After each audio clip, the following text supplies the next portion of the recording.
हाँ जी, आज हम कर रहे हैं रिवीजन जीएसटी के अंदर। टॉपिक का नाम है रजिस्ट्रेशन। अभी तक हम रिवीजन कर चुके हैं। सबसे पहला जो फाउंडेशन था जीएसटी का, जी हाँ, चार्जिंग सेक्शन, सेक्शन 9 का। उसके बाद में सेक्शन 10 कंपोजिशन लेवी का, और उसके बाद में हमारा taxable event concept of supply section 7 से। कॉन्सेप्ट ऑफ सप्लाई जैसा कि आपको बताया, एग्जाम के पॉइंट ऑफ व्यू से ए कैटेगरी का टॉपिक है, ए प्लस प्लस कैटेगरी का टॉपिक है। उस पूरे चैप्टर में से एग्जाम में क्वेश्चन आएगा ही आएगा, और जो भी क्वेश्चन आएगा वो उसके सर्कुलर या नोटिफिकेशन बेस पे होगा। हर अटेम्प्ट में कॉन्सेप्ट ऑफ सप्लाई को लेके क्वेश्चन बनता है, और क्वेश्चन प्योरली सर्कुलर के बेस पे और आए हुए नोटिफिकेशन के बेस पे बनता है। इवन अगर कोई सर्कुलर पहले भी आया हुआ है, जस्ट रिसेंट नहीं, पहले भी आया हुआ है, तो भी उसके सर्कुलर के बेस पे क्वेश्चन बनना उस चैप्टर में से बनता ही बनता है। चलिए, अभी तो हम करते हैं रजिस्ट्रेशन टॉपिक को। सेक्शन 20 से लेकर हमारे पास में सेक्शन 30 तक के प्रोविजन है, और उसके साथ में हमारे पास में उसके एसोसिएटेड रिलेटेड क्या है, रूल्स हैं। Registration topic, registration under GST, section 22। Section 22 है पर्सन लाइबल फॉर रजिस्ट्रेशन का। सब सेक्शन 1 बोलता है every supplier shall be liable to be registered in the state or union territory other than special category state from where he makes a taxable supply of goods or service or both if his aggregate turnover in a financial year exceed 20 lakh। तो registration क्या कराना होगा? सिर्फ supplier का। अगर supplier नहीं हो तो रजिस्ट्रेशन आपको नहीं करना। जीएसटी में रजिस्ट्रेशन सेंट्रलाइज नहीं होगा, state wise, union territory wise क्या होगा, रजिस्ट्रेशन होगा। रजिस्ट्रेशन आपको उसी स्टेट में करवाना है जहां से आप टैक्सेबल क्या कर रहे हो, सप्लाई कर रहे हो, और वो भी तब करवाना है जब आपका aggregate turnover all India pan basis 20 lakh को एक्सीड करे। तो फिर आपको क्या करवाना है, रजिस्ट्रेशन यहां पर करवाना पड़ेगा। एग्रीगेट टर्नओवर एक्सीड 20 लाख, इसके अंदर इंक्लूड है state of Jammu and Kashmir, Arunachal Pradesh, Assam, Meghalaya, Sikkim, Himachal Pradesh, Uttarakhand. कहने का मतलब यह है for the purpose of registration only MMTN मतलब हमारा क्या हो गया, मिजोरम हो गया, मणिपुर हो गया है, और हमारा त्रिपुरा, नागालैंड। सिर्फ इन्हीं 4 स्टेट को हम क्या मानते हैं, स्पेशल कैटेगरी स्टेट मानते हैं। इसके अलावा जो हमारे स्पेशल कैटेगरी स्टेट है, जम्मू एंड कश्मीर, अरुणाचल प्रदेश, असम, मेघालय, सिक्किम, हिमाचल प्रदेश और उत्तराखंड, इनको रजिस्ट्रेशन के पर्पस से हम क्या नहीं मानेंगे, स्पेशल कैटेगरी स्टेट मानने वाले नहीं है। चलिए आगे बढ़ते हैं। Where such person makes taxable supply from any of the special category state, he shall be liable to be registered if his aggregate turnover in a financial year exceed 10 lakh. इसका मतलब है अगर आप एक भी स्पेशल कैटेगरी स्टेट से taxable supply कर रहे हो, तो फिर आपके ऊपर एग्रीगेट टर्नओवर 20 लाख नहीं देखा जाएगा। एग्रीगेट टर्नओवर अगर 10 लाख से ज्यादा हुआ तो आपको रजिस्ट्रेशन करवाना पड़ेगा। ठीक है, आपको क्या करवाना पड़ेगा, रजिस्ट्रेशन। और स्पेशल कैटेगरी स्टेट का मतलब यहां पर क्या है, एमएमटीएन। एमएमटीएन का मतलब हो गया मणिपुर, मिजोरम, त्रिपुरा, और कौन सा हो जाएगा, नागालैंड हो जाएगा। बुक हमारी जीएसटी इंग्लिश बुक है, सारा इंटरप्रिटेशन रेडीमेड यहां पर दिया हुआ है। बुक टेलीग्राम पे अवेलेबल है। इंटरप्रिटेशन, सेंट्रलाइज रजिस्ट्रेशन नहीं होगा।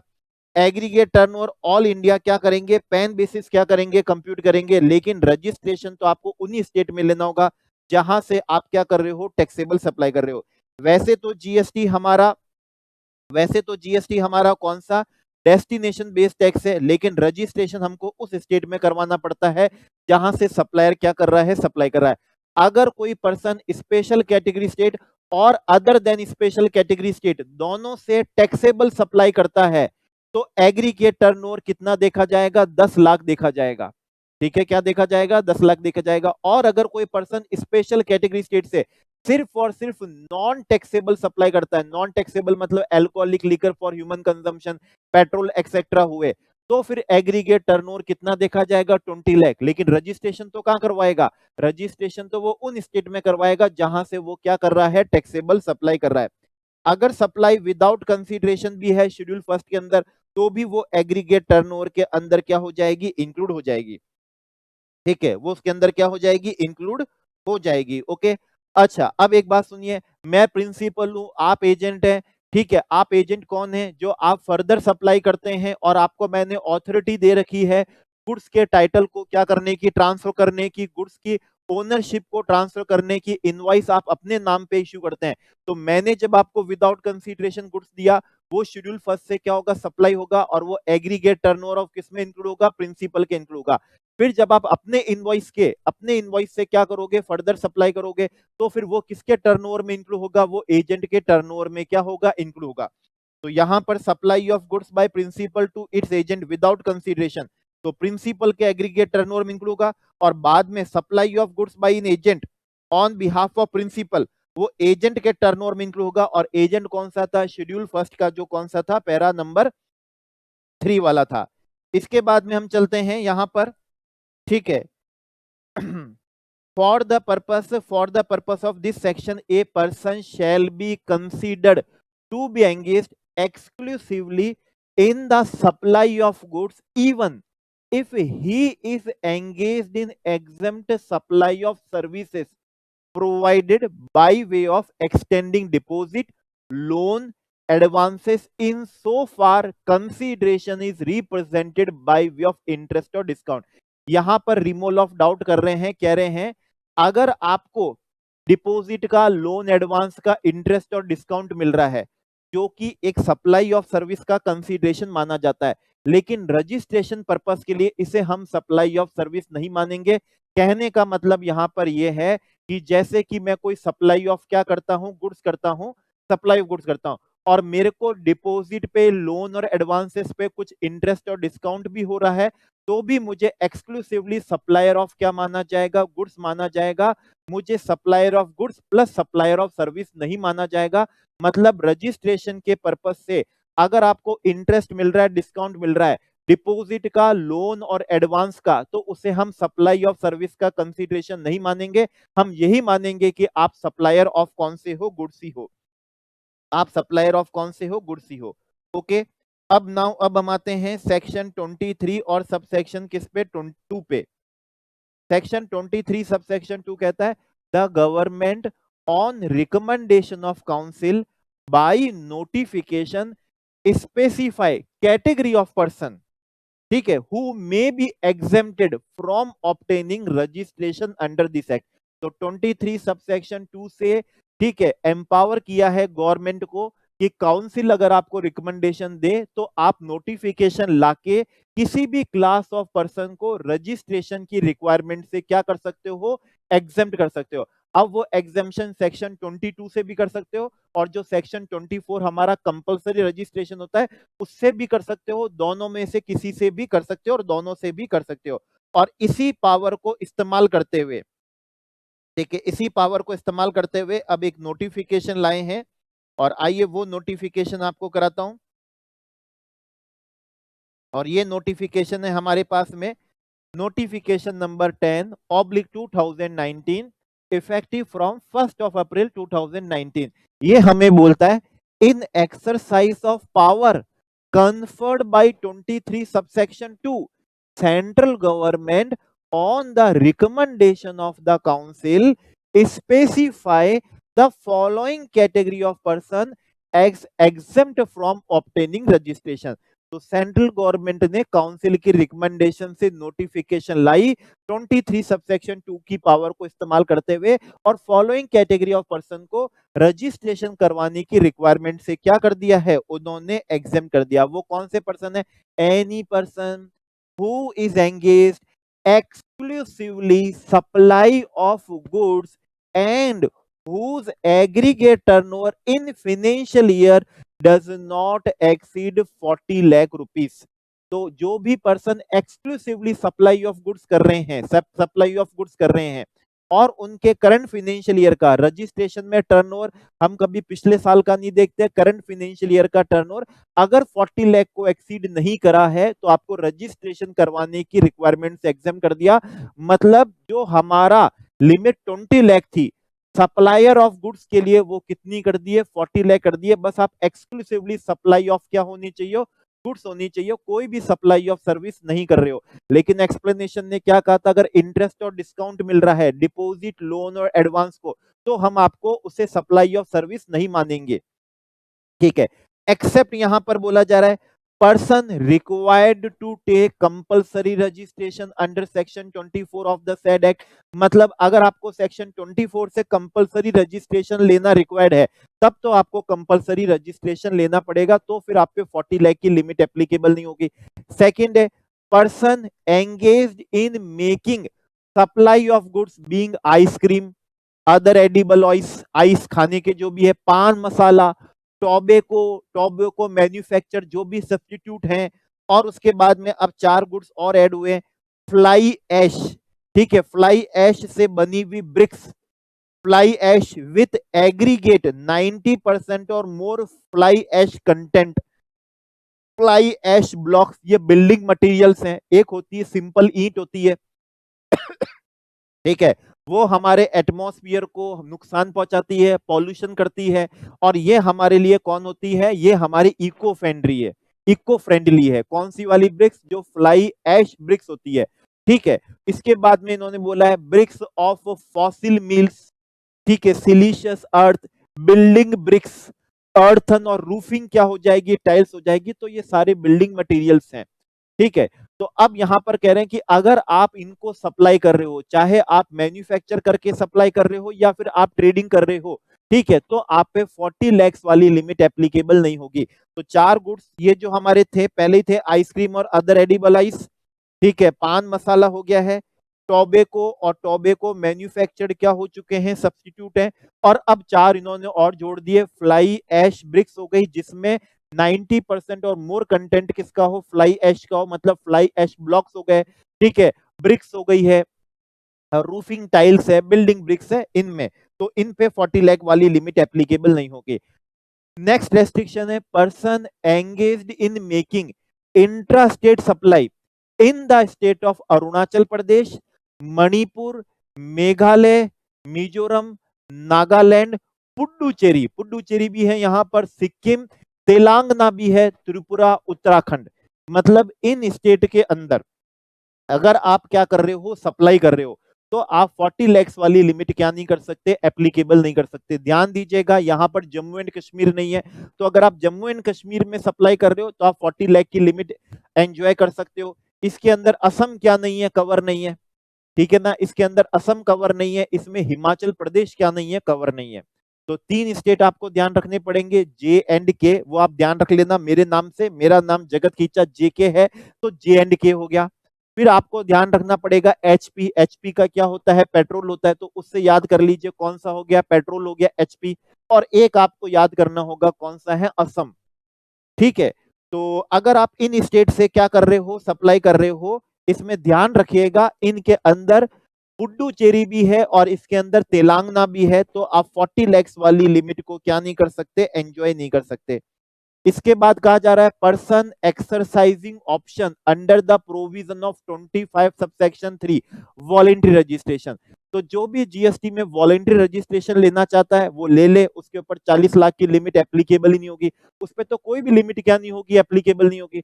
और registered person who intend to continue with their registration under the said act, मतलब जो ऑलरेडी जीएसटी में रजिस्टर्ड है, उनका टर्नओवर 40 लाख से ज्यादा नहीं था, आज प्रोविजन क्या कर दिया, एग्जामिशन नोटिफिकेशन लेकर आ गए 23 सबसेक्शन 2 की पावर से, और इन्होंने क्या कहा, मतलब मान ले पहले कहा था 20 लाख से ऊपर रजिस्ट्रेशन कराओ, मैंने करवा लिया, अब बोलते हैं 40 लाख तक करवाने की जरूरत नहीं है, तो मेरे पे तो मेरा टर्नओवर 40 लाख से ज्यादा है ही नहीं। तो इन्होंने कहा अगर आप कंटिन्यू करना चाहते हो तो कंटिन्यू कर लो, और नहीं तो आप रजिस्ट्रेशन को कैंसिल भी करवा सकते हो, क्योंकि आज लिमिट कितनी है, 40 लाख है। ठीक है, और अगर आपका टर्नओवर 40 लाख को एक्सीड नहीं कर रहा, कैंसिल करवा लो, लेकिन कंटिन्यू करना चाहते हो तो कंटिन्यू कर लो। तो इन्होंने रेस्ट्रिक्शन क्या लगाई है, एक तो इन गुड्स के जो सप्लायर है वो 40 लाख की लिमिट एप्लीकेबल नहीं हो सकती, और इन स्टेट के अंदर आप क्या कर रहे हो, सप्लाई कर रहे हो, तो भी ये आप पे क्या नहीं होगी, एप्लीकेबल नहीं होगी। ठीक है, तो सेक्शन 23 सबसेक्शन 2 की पावर से सप्लायर जो एक्सक्लूसिवली सप्लाई ऑफ क्या कर रहा है, गुड्स कर रहा है, उसको aggregate turnover up to 40 lakh तक रजिस्ट्रेशन करवाने से एग्जाम कर दिया है। ये लिमिट अरुणाचल प्रदेश, मणिपुर, मेघालय, मिजोरम, नागालैंड, पुडुचेरी, सिक्किम, तेलंगाना, त्रिपुरा, उत्तराखंड में एप्लीकेबल नहीं है। अगर अबाउ स्टेट से भी सप्लाई कर रहे हो तो 40 लाख की लिमिट एप्लीकेबल नहीं होगी। फिर तो जो नॉर्मल लिमिट है ना आपके ऊपर वही एप्लीकेबल होगी आपके ऊपर। बट जम्मू एंड कश्मीर, मेरा हिमाचल प्रदेश, एचपी, ठीक है, असम में क्या है, एप्लीकेबल है। कंपलसरी रजिस्ट्रेशन वाले कोई भी लिमिट को क्या नहीं करते हैं, एंजॉय नहीं कर सकते। जैसे कि अगर आप इंटरस्टेट सप्लाई कर रहे हो तो आपको कंपलसरी क्या करवाना पड़ता है, रजिस्ट्रेशन करवाना पड़ता है।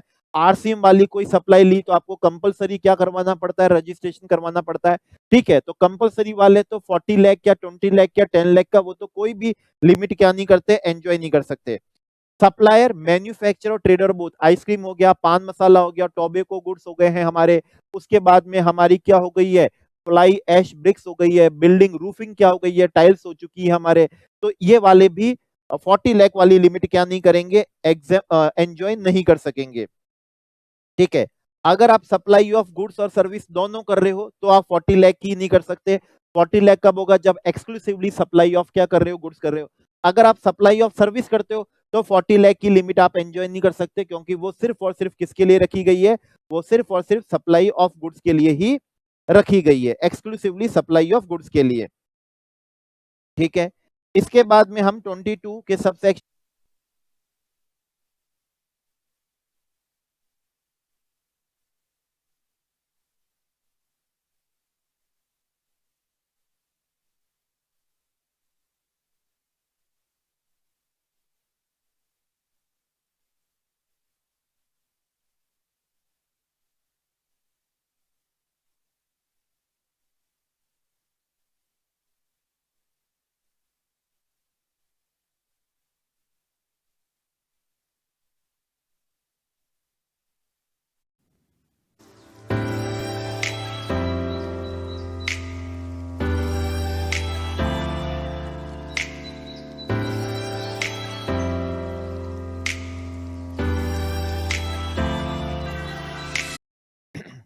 तो अब हम हैं सेक्शन 22 सबसेक्शन 3 पर। वो बोल रहा है where a business carried on by a taxable person registered under this act is transferred whether on account of succession or otherwise to another person as a going concern, the transferee or the successor as the case may be shall be liable to be registered with effect from the date of such transfer or succession।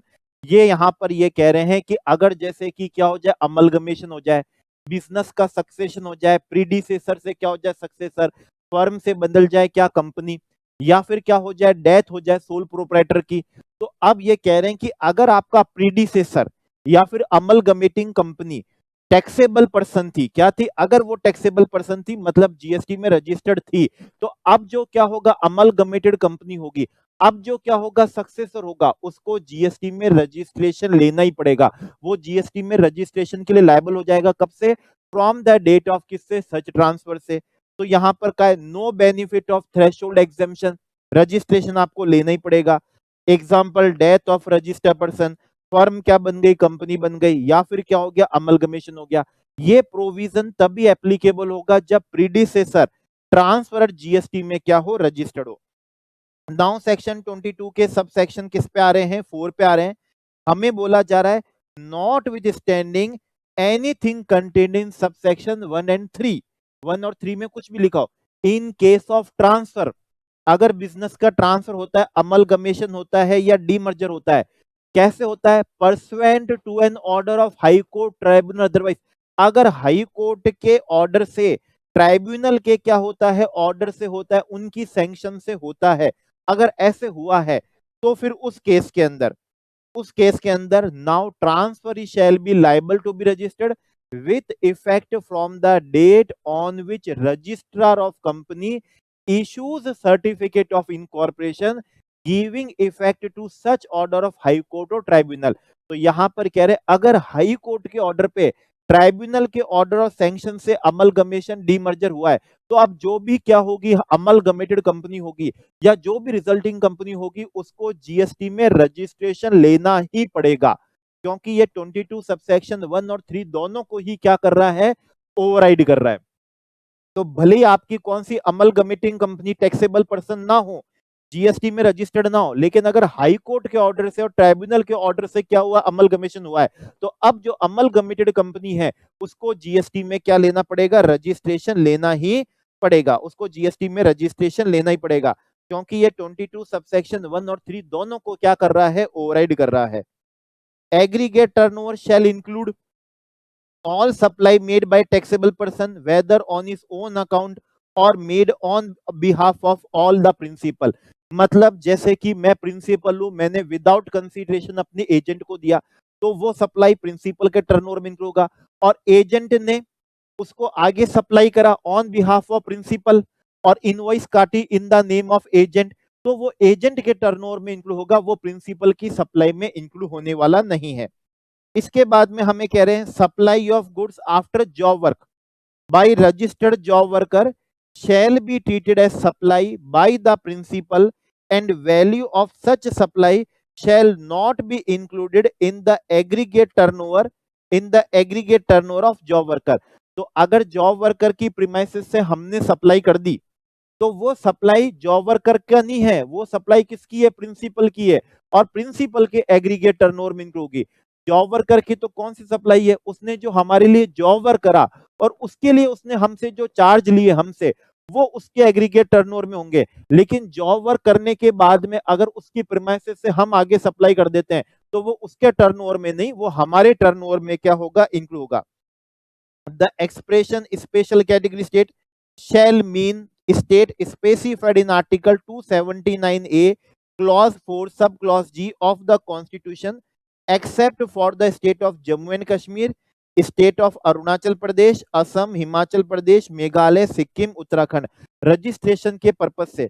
वैसे तो special category state मतलब वही है जो article 279A clause 4 sub clause जी में दिया है, लेकिन रजिस्ट्रेशन पर्पस से स्पेशल कैटेगरी स्टेट सिर्फ 4 माने जाएंगे। MMTN मतलब क्या हो जाएगा, मिजोरम हो जाएगा इसमें, ठीक है, मणिपुर हो जाएगा, T फॉर क्या हो जाएगा आपके लिए, त्रिपुरा हो जाएगा, और N फॉर क्या हो जाएगा, नागालैंड हो जाएगा, ठीक है। इसके बाद में हम आते हैं आपके लिए सेक्शन 24 पे। सेक्शन 24 है हमारे जीएसटी में कंपलसरी रजिस्ट्रेशन का, ठीक है। जीएसटी के अंदर हमारे पास में क्या है, कंपलसरी किसका है, रजिस्ट्रेशन का। अच्छा, उस कंपलसरी रजिस्ट्रेशन से करने से पहले चलो एक बार ये देख लो, ठीक है। क्या देखना है, अगर आप सिर्फ और सिर्फ सप्लाई ऑफ क्या कर रहे हो, गुड्स कर रहे हो, सिर्फ और सिर्फ सप्लाई ऑफ गुड्स कर रहे हो, तो आप पे लिमिट कितनी रहेगी, 40 लाख रहेगी।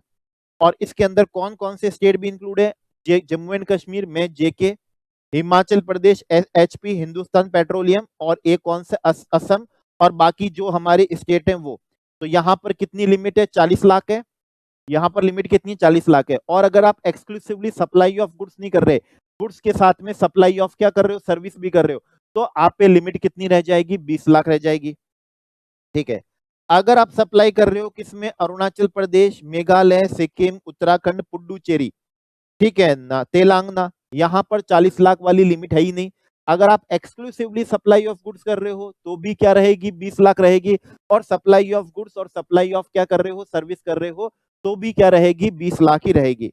और अगर आप एक भी स्टेट से सप्लाई कर रहे हो, MMTN एक भी स्टेट है अगर आपका एनी, और वहां से टैक्सेबल सप्लाई कर रहे हो, कौन से स्टेट, मणिपुर हो गया, मिजोरम हो गया, त्रिपुरा, नागालैंड हो गया, एक भी स्टेट ये है, तो फिर आप पे एग्रीगेट टर्नओवर कितना होगा, ना तो 40 लाख होगा, ना ही क्या होगा, 20 लाख होगा। फिर आपके ऊपर टर्नओवर कितना देखा जाएगा, 10 लाख देखा जाएगा, ठीक है ना। कितना होगा, 10 लाख। अगर एक भी स्टेट कौन सा MMTN है, ठीक है, अगर एक भी स्टेट MMTN नहीं है, लेकिन अरुणाचल प्रदेश, पुडुचेरी, तेलंगाना या वाले हुए, तो फिर 20 लाख होगा, चाहे सप्लाई ऑफ गुड्स करो, चाहे गुड्स और क्या करो, सर्विस करो।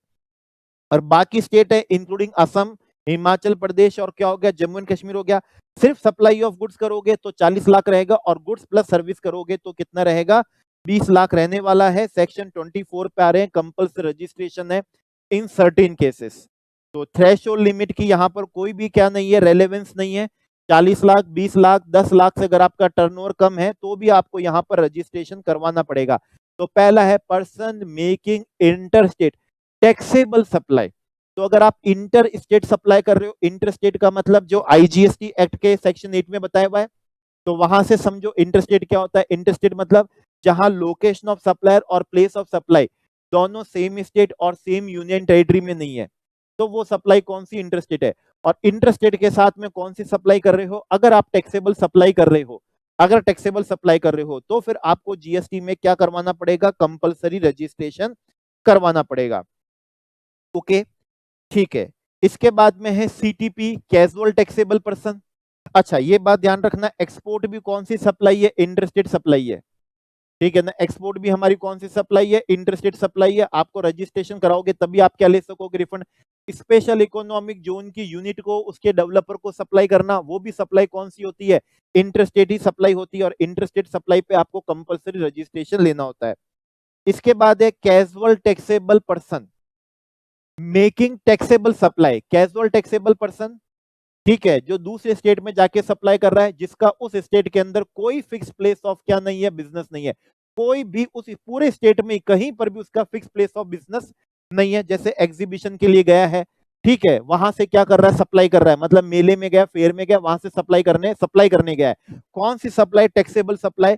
तो सीटीपी को जीएसटी में क्या होता है, कंपलसरी रजिस्ट्रेशन करवाना पड़ता है।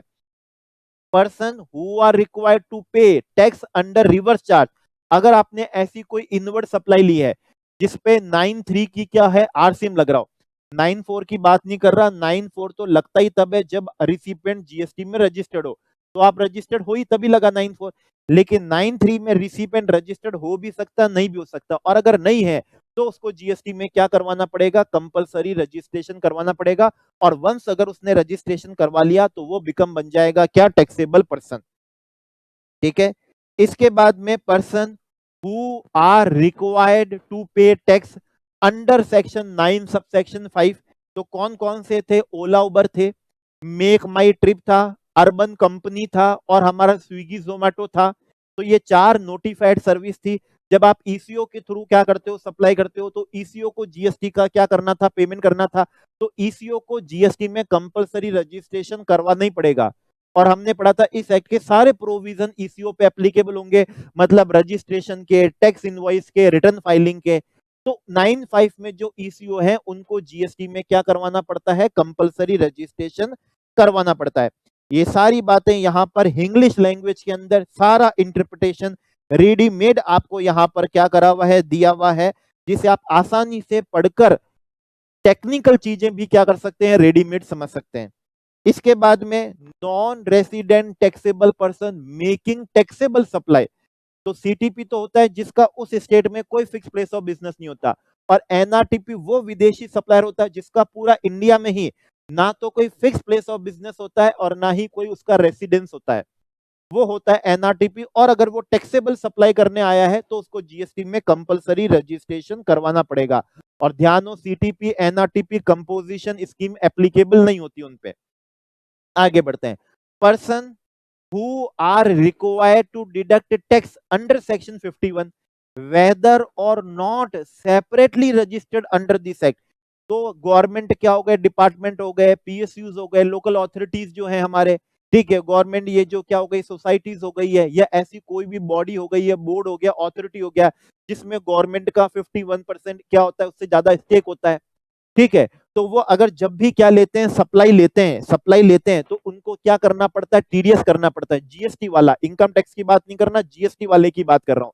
तो जब सप्लाई लेते हैं, गवर्नमेंट डिपार्टमेंट लेता है, पीएसयूज लेता है, गवर्नमेंट बॉडी लेती है, गवर्नमेंट बोर्ड लेता है, गवर्नमेंट क्या लेती है, अथॉरिटी लेती है, लोकल अथॉरिटी क्या करती है, लेती है, स्टैट्यूटरी बोर्ड जो लेते हैं, ठीक है। तो इनको टीडीएस करना पड़ता है, और टीडीएस के पर्पज से इन्हें जीएसटी में कंपलसरी रजिस्ट्रेशन करवाना पड़ता है। अगर ये जीएसटी में ऑलरेडी रजिस्टर्ड है तो भी इनको रजिस्ट्रेशन करवाना पड़ेगा, सेपरेट करवाना पड़ेगा, और अगर नहीं है तो भी इनको करवाना ही पड़ेगा, ठीक है, करवाना ही पड़ेगा। इसके बाद में बोल रहे हैं हमें, person who make taxable supply of goods or service or both on behalf of other taxable person whether as an agent or otherwise. तो यहां पर यह कह रहे हैं कि अगर आप एजेंट हो, ठीक है ना, शेड्यूल फर्स्ट पैरा 3 वाले, मतलब प्रिंसिपल ने आपको अथॉरिटी दी है गुड्स के टाइटल को क्या करने की, ट्रांसफर करने की, ओनरशिप क्या करने की, ट्रांसफर करने की, आप अपने नाम से क्या करते हो, इनवॉइस क्या करते हो, बनाते हो, गुड्स के रिस्क को क्या करने की, ट्रांसफर करनी है। तो आपको जीएसटी में कंपलसरी रजिस्ट्रेशन करवाना पड़ेगा। अगर एक तो आप क्या कर रहे हो, टैक्सेबल सप्लाई कर रहे हो, प्लस आपका जो प्रिंसिपल है वो भी जीएसटी में क्या हो, रजिस्टर्ड हो, वो भी क्या हो, टैक्सेबल पर्सन हो। तो प्रिंसिपल जीएसटी में टैक्सेबल पर्सन हो, और आप भी जो सप्लाई कर रहे हो वो भी कौन सी सप्लाई हो, टैक्सेबल सप्लाई हो। मतलब अगर मेरा प्रिंसिपल मान लीजिए एग्रीकल्चरिस्ट है, किसान है, ठीक है, जो कि टैक्सेबल पर्सन नहीं है जीएसटी के अंदर, उसको रजिस्ट्रेशन करवाने से मुक्ति दी हुई है, ठीक है, तो वो टैक्सेबल पर्सन नहीं है। मैं कौन हूं, मंडी जो होती है ना, मंडी, ठीक है, तो मंडी होती है जैसे एग्रीकल्चर प्रोड्यूस मार्केटिंग कमेटी, हम बोर्ड होते हैं वहां पर, तो मैं वहां का कमीशन एजेंट हूं। और मैं जो अगर सप्लाई कर रहा हूं वो भी जीएसटी में क्या है, एग्जेम्प्ट है, टैक्सेबल सप्लाई नहीं है। जो होते हैं ना कमीशन एजेंट होते हैं एग्रीकल्चर प्रोड्यूस के, तो वो जीएसटी में एग्जेम्प्ट होते हैं, तो मुझे कंपलसरी करवाना ही नहीं। क्यों नहीं करवाना, एक तो मेरी सप्लाई क्या नहीं है, टैक्सेबल नहीं है, और दूसरा मेरा जो प्रिंसिपल है वो भी जीएसटी में क्या नहीं है, टैक्सेबल पर्सन नहीं है।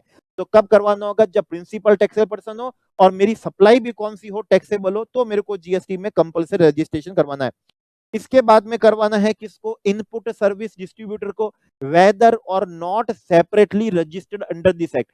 तो अगर आप ऐसे ऑफिस हो आईएसडी वाले, जिसका काम है आईएसडी इनवॉइस इश्यू करना, और जो उसके पास में सर्विसेज का आईटीसी आता है, उस सर्विसेज के आईटीसी को अपनी ही पैन की जो दूसरी यूनिट्स है, फैक्ट्रीज है, ऑफिसेस हैं, उनको क्या करना, क्रेडिट डिस्ट्रीब्यूट करना आईएसडी इनवॉइस डॉक्यूमेंट इश्यू करके। तो वो डॉक्यूमेंट इश्यू करना है क्रेडिट को डिस्ट्रीब्यूट करने के लिए अपनी ही पैन पे जो दूसरी यूनिट है उनको, तो वो डॉक्यूमेंट इश्यू करने के लिए उसको जीएसटी में सेपरेट रजिस्ट्रेशन करवाना पड़ेगा। अगर वो ऑफिस जीएसटी में ऑलरेडी रजिस्टर्ड है, as a taxable person registered है, तो भी आईएसडी पर्पस के लिए, आईएसडी इनवॉइस इश्यू करने के लिए, आईटीसी डिस्ट्रीब्यूट करने के लिए उसे जीएसटी में क्या करना पड़ेगा, सेपरेट रजिस्ट्रेशन लेना ही पड़ेगा।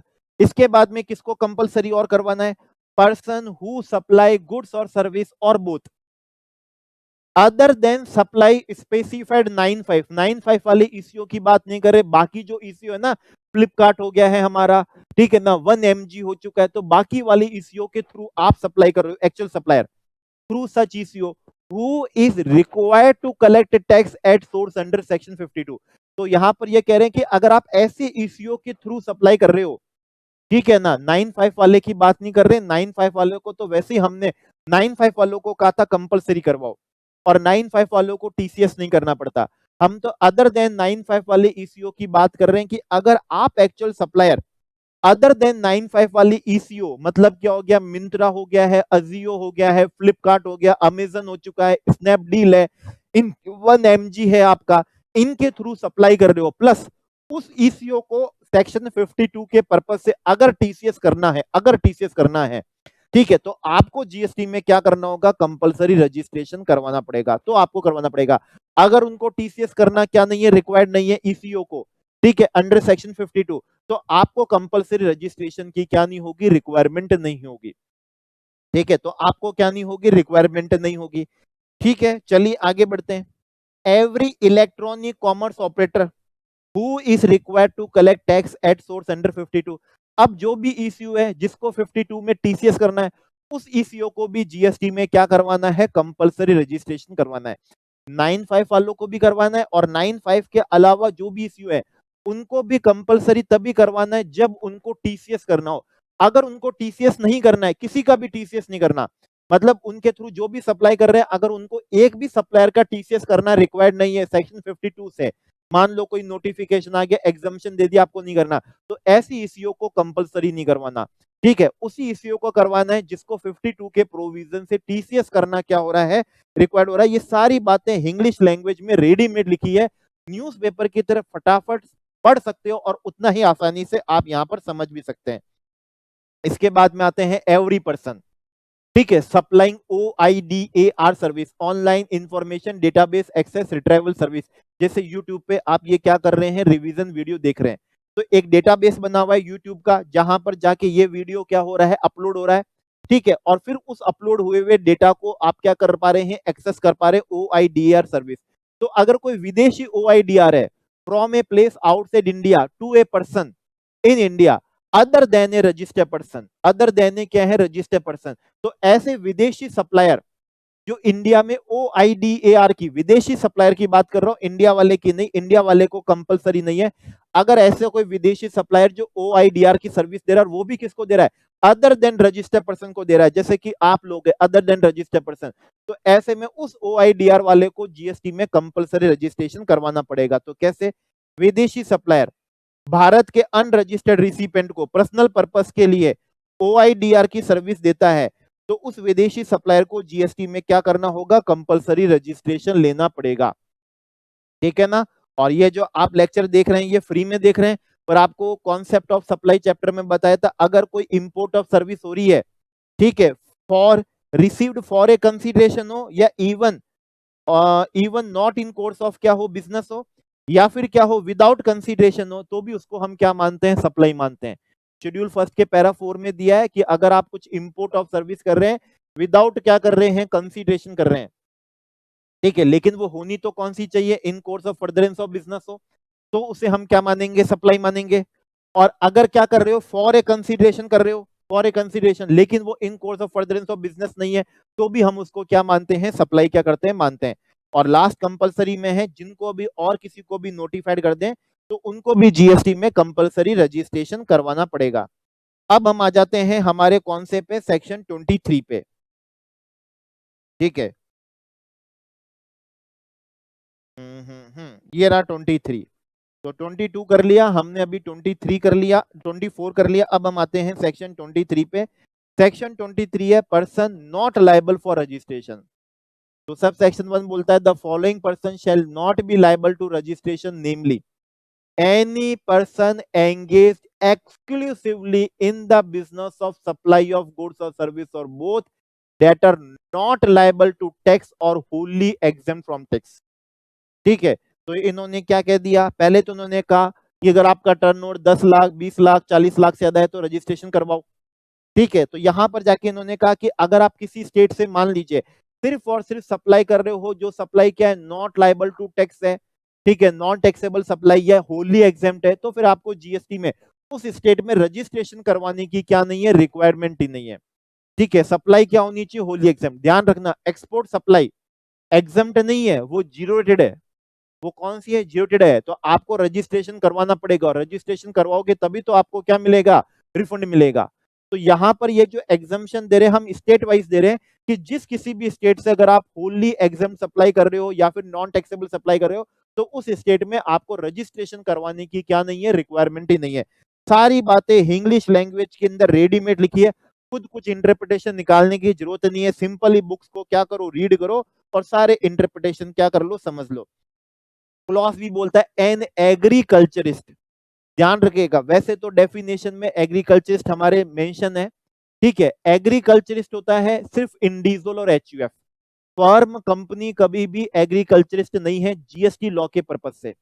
इंडिविजुअल एचयूएफ जो खेती कर रहे हो, कल्टीवेशन ऑफ क्या कर रहे हो? लैंड कर रहे हो, पशुपालन करने को जीएसटी में एग्रीकल्चरिस्ट नहीं मानते हैं। ठीक है, जमीन चाहे क्या हो, खुद की हो चाहे लीज पे लेके करो, अगर आप इंडिविजुअल एचयूएफ हो, कल्टीवेशन ऑफ लैंड, खेती कर रहे हो, तो क्या होगा? एग्रीकल्चरिस्ट होगा। खुद करो, लेबर से कराओ, तो भी आप एग्रीकल्चरिस्ट कहलाओगे। तो जमीन खुद की होनी क्या नहीं है? जरूरी नहीं है, ठीक है, बस इंडिविजुअल एचयूएफ हो। तो an agriculturist to the extent of supply of produce out of cultivation of land, आपको रजिस्ट्रेशन करवाने की रिक्वायरमेंट से एग्जामिशन है। फिर आपका टर्नओवर 50 लाख हो, 60 लाख हो, कितना ही क्यों ना हो, रजिस्ट्रेशन नहीं करवाना। लेकिन टू दी एक्सटेंट है, टू दी एक्सटेंट मतलब अगर इसके साथ में अगर आप और कोई भी सप्लाई कर रहे हो, फिर आपका एग्रीगेट टर्नओवर थ्रेशोल्ड लिमिट से ज्यादा है, तब तो आपको करवाना पड़ेगा। और उस एग्रीगेट टर्नओवर की कंप्यूटेशन में ये टर्नओवर भी इंक्लूड होगा, एग्रीकल्चर वाला। लेकिन अगर प्योरली सिर्फ आप क्या कर रहे हो? एग्रीकल्चर वाली ही सप्लाई कर रहे हो, एग्रीकल्चरिस्ट हो, इंडिविजुअल एचयूएफ ही हो, ठीक है, तो आपको रजिस्ट्रेशन नहीं कराना। लेकिन इसके साथ में अगर और भी कोई सप्लाई कर दी तो आपको रजिस्ट्रेशन करवाना पड़ सकता है। तो जीएसटी लॉ में सिर्फ इंडिविजुअल एचयूएफ को ही एग्रीकल्चरिस्ट माना है। Person engaged in rearing of animals, पशुपालन वालों को क्या नहीं मान रहे? एग्रीकल्चरिस्ट नहीं मान रहे। Supply of produce out of cultivation of land को एग्रीकल्चरिस्ट के एग्रीगेट टर्नओवर में इंक्लूड करेंगे, ठीक है ना, उसको हम क्या करेंगे? इंक्लूड करेंगे। जमीन खुद की भी हो सकती है, लीज पे भी हो सकती है, ओके। और कंपनी फर्म को हम क्या नहीं मानते हैं? एग्रीकल्चरिस्ट नहीं मानते हैं। इसके बाद में 23 सबसेक्शन 2 के पावर था कि किसी भी क्लास ऑफ पर्सन को रजिस्ट्रेशन करवाने की रिक्वायरमेंट से ये क्या कर सकते हैं, एंगेज कर सकते हैं।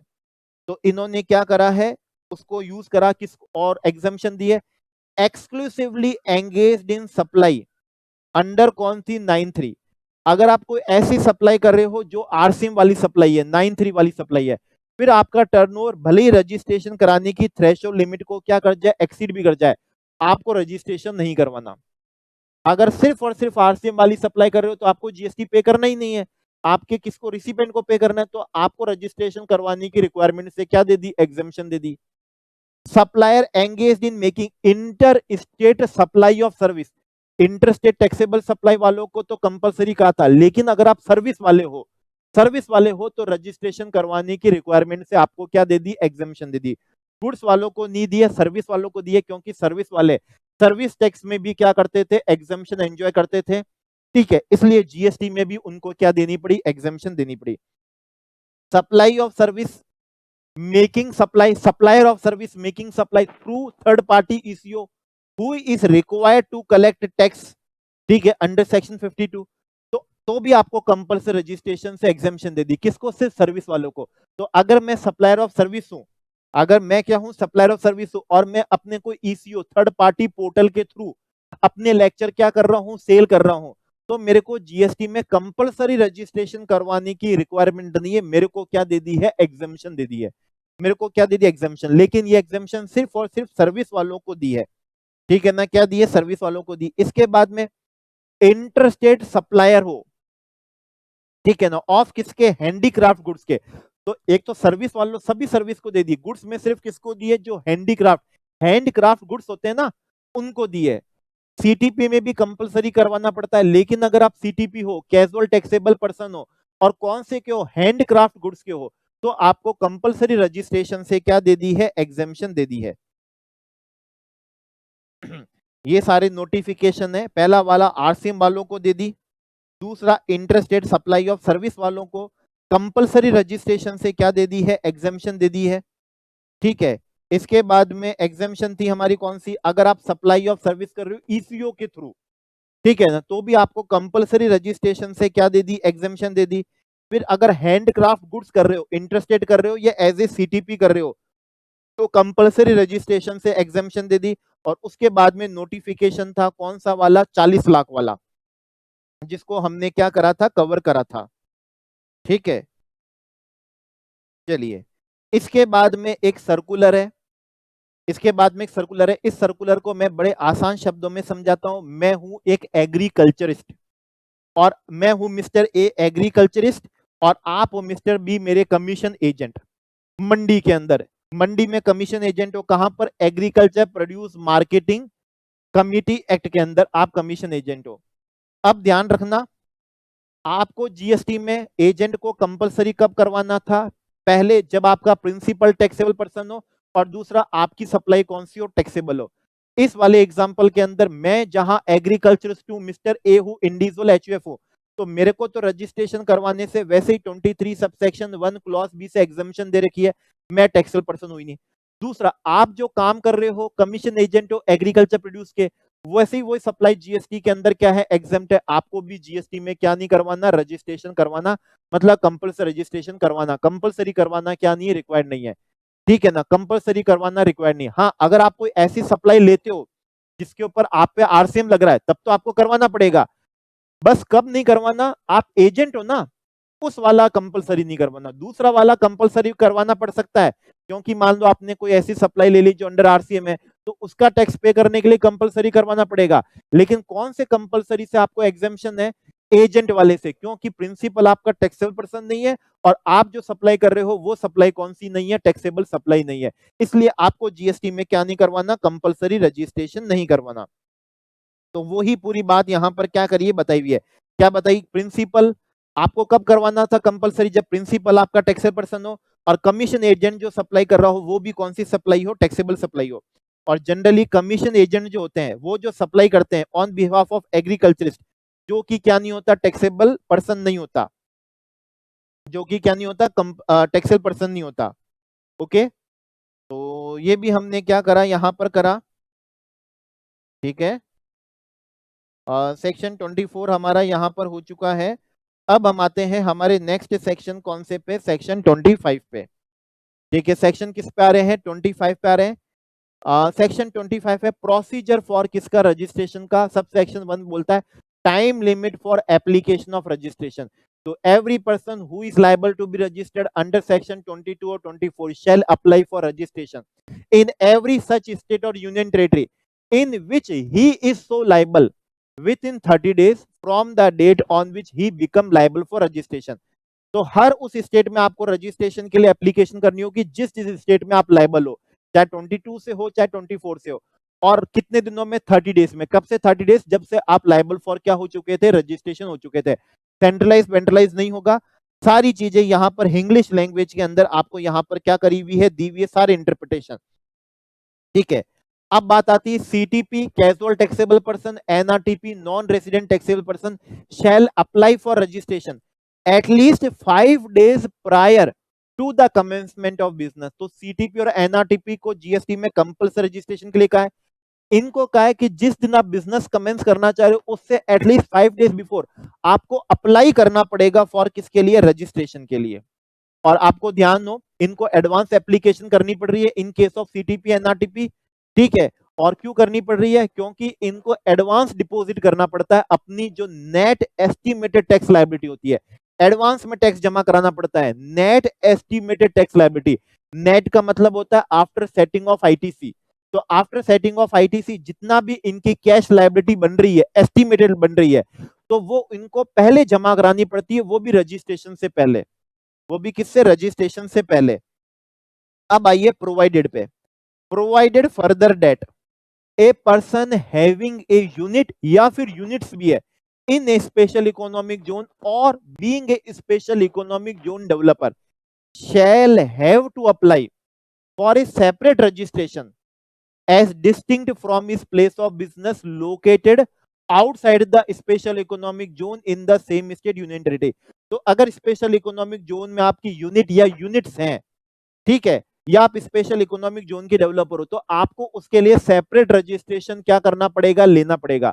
भले ही आपकी कोई यूनिट स्पेशल इकोनॉमिक जोन के बाहर है, सेम स्टेट में, ठीक है, तो भी आपको सहज वाली यूनिट के लिए, यूनिट्स के लिए सेपरेट क्या लेना पड़ेगा, रजिस्ट्रेशन एक ही। अगर आप एक से ज्यादा यूनिट भी है तो भी एक ही क्या करना है, लेना है। Only one separate registration required even in case of more than one unit in special economic क्या है, जोन।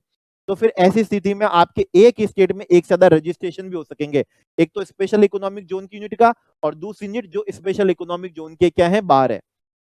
इसके बाद बोल रहे हैं every person who make supply from territorial water of India TWI से shall obtain registration in the coastal state or union territory where the nearest point of the appropriate baseline is located।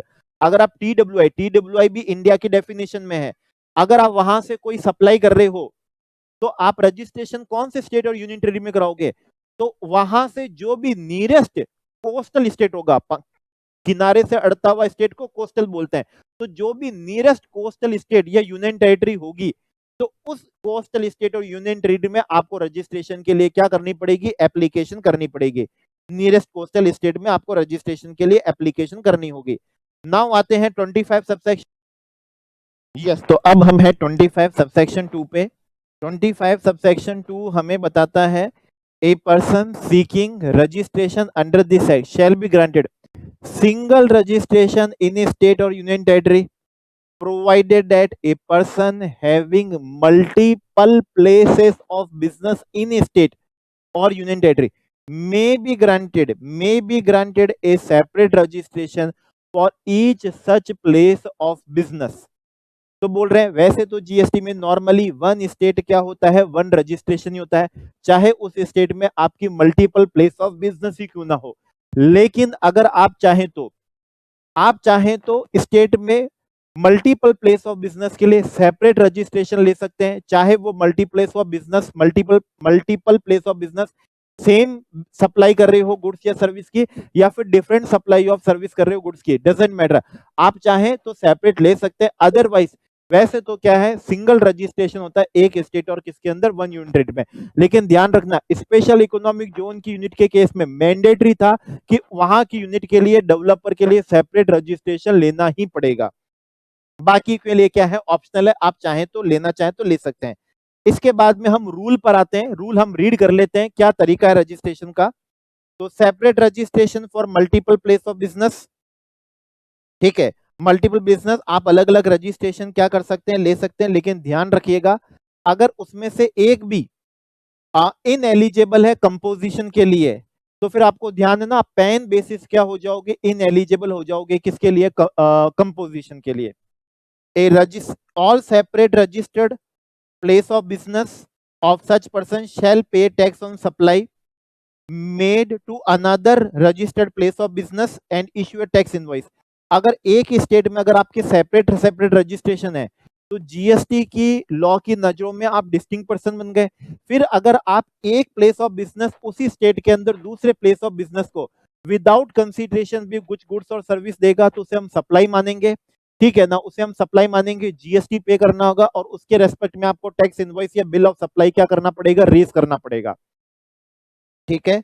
चलिए, तो इसके बाद में rule 8 है registration के लिए कैसे एप्लीकेशन होती है। तो रजिस्ट्रेशन के लिए एप्लीकेशन होती है, पार्ट ए के अंदर हमको इंफॉर्मेशन देनी पड़ती है, जैसे कि क्या होगा, पैन देना पड़ेगा, वो सीबीडीटी के डेटाबेस से वैलिडेट हो जाएगा, mobile number, email ID, OTP आएगा, वहां से क्या कर लिया जाएगा, वैलिडेट कर लिया जाएगा, ठीक है। उसके वैलिडेट होने पे टीआरएन नंबर जनरेट होगा, जिसे हम बोलते हैं टेम्परेरी रेफरेंस नंबर जनरेट होगा, और इस टीआरएन की हेल्प से आप अपने पार्ट बी की क्या दे सकोगे, डिटेल्स क्या कर सकोगे, दे सकोगे, ठीक है। अब इसमें आइएगा सब रूल किस पे, 4A पे, बहुत इंपॉर्टेंट है। Where an applicant other than person notified under subsection 6D of 25 opt for अगर opt for authentication of Aadhaar number, he shall while submitting the application undergo authentication of Aadhaar number and the date of submission of application in such cases shall be the date of authentication of Aadhaar number or 15 days from the date of submission of application in part B, whichever is earlier। तो यहां पर ये कह रहे हैं 25 subsection 6D वालों को तो आधार ऑथेंटिकेशन की रिक्वायरमेंट ही नहीं है। 6D वाले कौन होते हैं, जिनका जो इंडिया के सिटीजन नहीं है, यूआईएन होल्डर है, सेंट्रल गवर्नमेंट स्टेट गवर्नमेंट के डिपार्टमेंट है, लोकल क्या होती है, ऑथोरिटीज जो होती है, पीएसयू जो होती है, इनको आधार ऑथेंटिकेशन नहीं है। इनके अलावा जो है और जो ऑप्ट भी कर रहे हैं, अगर ऑप्ट भी कर रहे हो आधार ऑथेंटिकेशन को, आधार को ऑथेंटिकेट करवाना, अगर आप क्या कर रहे हो, ऑप्ट कर रहे हो, तो उस केस में date of submission of application क्या होगी, ध्यान से सुनिए। अगर आपने 15 दिनों में, जिस दिन आपने रजिस्ट्रेशन का पार्ट बी क्या करा, अपलोड करा, फाइल करा, अगर उसके 15 दिनों में अगर आपने आधार को ऑथेंटिकेट करवा दिया, तो जिस दिन आधार ऑथेंटिकेट हुआ वो दिन माना जाएगा date of submission of application, वो दिन माना जाएगा। और अगर आपने 15 दिनों के अंदर आधार को ऑथेंटिकेट नहीं करवा पाए, आपने ऑप्ट तो करा था लेकिन आप नहीं करवा पाए, नहीं कराया, फेल हो गए, जो भी है, तो फिर जिस दिन 15 दिन क्या होंगे, एक्सपायर होंगे, वो दिन माना जाएगा date of submission of application. तो बड़ी बहुत ध्यान से समझिएगा, अगर 15 दिन में कर लेते हो तो date of submission of application कब होगी, तो date of authentication of Aadhaar number, अगर 15 दिनों में कर दिया। और अगर नहीं करा तो 15 days from the date of submission of application, जिस दिन आपने पार्ट बी करा वहां से जो 15 डेज होंगे वो माना जाएगा आपका डेट ऑफ सबमिशन ऑफ क्या, एप्लीकेशन, ठीक है। ये आपको यहाँ पर क्रक्स भी दिया हुआ है।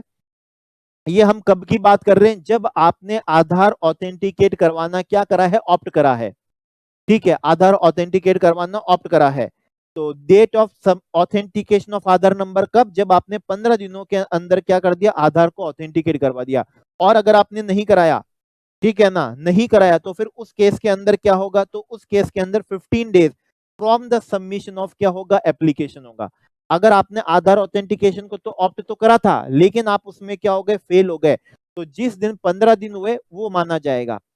वन मोर थिंग, अगर आपने आधार ऑथेंटिकेट कराना ऑप्ट ही नहीं करा, आपने क्या नहीं करा, ऑप्ट ही नहीं करा, ठीक है, ऑप्ट, या फिर आपको आधार ऑथेंटिकेट करवाना रिक्वायर्ड ही नहीं है क्योंकि आप 25 सबसेक्शन 6D वाले हो, तो फिर उस केस में date of submission of application क्या होगी, फिर तो date of actual date of submission of application ही मानी जाएगी, ठीक है। आपने ऑप्ट नहीं करा या फिर आपको ऑप्ट करना रिक्वायर्ड ही नहीं है, तो उस केस में date of submission of application क्या होगी?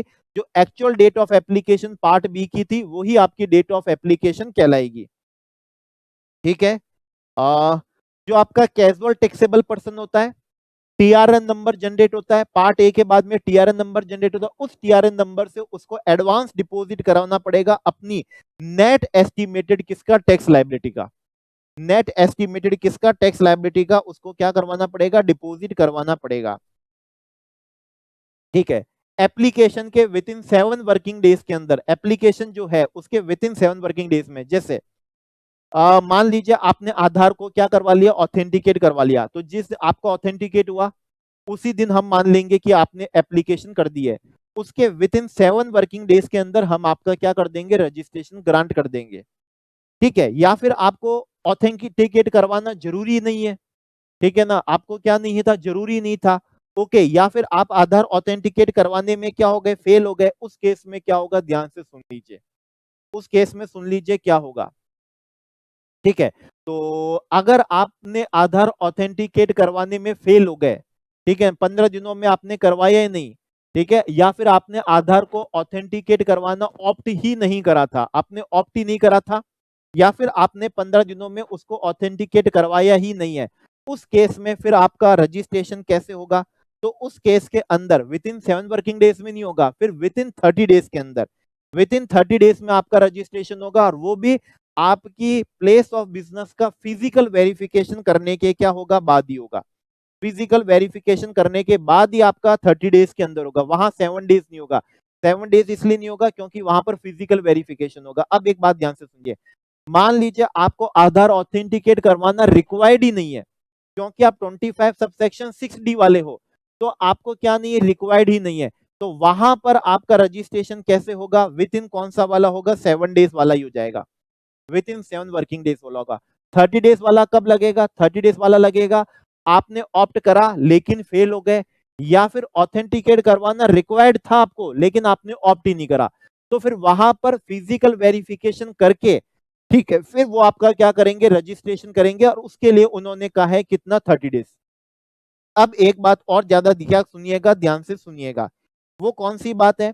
मान लीजिए आपने आधार को ऑथेंटिकेट भी करवा दिया था 15 दिनों के अंदर अंदर, ठीक है ना, 15 दिनों के अंदर अंदर करवा दिया था, लेकिन फिर भी अगर प्रॉपर ऑफिसर को लगता है, कमिश्नर की क्या लेके? अप्रूवल लेके, the proper officer with the approval of officer authorised by commissioner not below the rank of assistant commissioner deems fit to carry out physical verification of place of business. तो अगर आपका आधार authenticate हो भी चुका है लेकिन फिर भी प्रॉपर ऑफिसर को लगता है कि नहीं, यहां पर तो फिजिकल वेरिफिकेशन जरूरी है प्लेस ऑफ बिजनेस का रजिस्ट्रेशन देने से पहले, तो फिर उस केस में भी आपको रजिस्ट्रेशन कितने दिनों में दिया जाएगा? 30 दिनों में दिया जाएगा। तो 7 दिनों में तो कब देंगे? 7 दिनों में तब देंगे जब आपने आधार को ऑथेंटिकेट करवा दिया, ठीक है, प्लस प्रॉपर ऑफिसर को नहीं लग रहा है कि आपकी प्रीमाइसेस का फिजिकल वेरिफिकेशन किया जाए। ठीक है। दूसरा कौन सा है? या फिर आपको आधार ऑथेंटिकेशन रिक्वायर्ड ही नहीं है क्योंकि आप 25 सबसेक्शन 6D वाले हो, तो विद इन 7 डेज, एल्स नहीं तो 30 डेज में रजिस्ट्रेशन होगा, और वो भी फिजिकल प्रीमाइसेस का फिजिकल वेरिफिकेशन। कौन कौन से केस में? या फिर तो आधार ऑथेंटिकेट हो गया लेकिन प्रॉपर ऑफिसर को लग रहा है नहीं, मैं तो फिजिकल वेरिफिकेशन करूंगा प्लेस ऑफ बिजनेस का, कमिश्नर से अप्रूवल ले लूंगा लेकिन not below the rank of AC. और दूसरा केस कहां है? जहां ऑप्ट करा, फेल हो गए, या फिर आपने ऑप्ट ही नहीं करा था, तो वहां पर फिजिकल वेरिफिकेशन होके ही रजिस्ट्रेशन होगा, और उसके लिए कितना दिन होगा? 30 डेज होगा। उसके लिए क्या होगा? 30 डेज होगा। ठीक है, बात समझ में आ गई?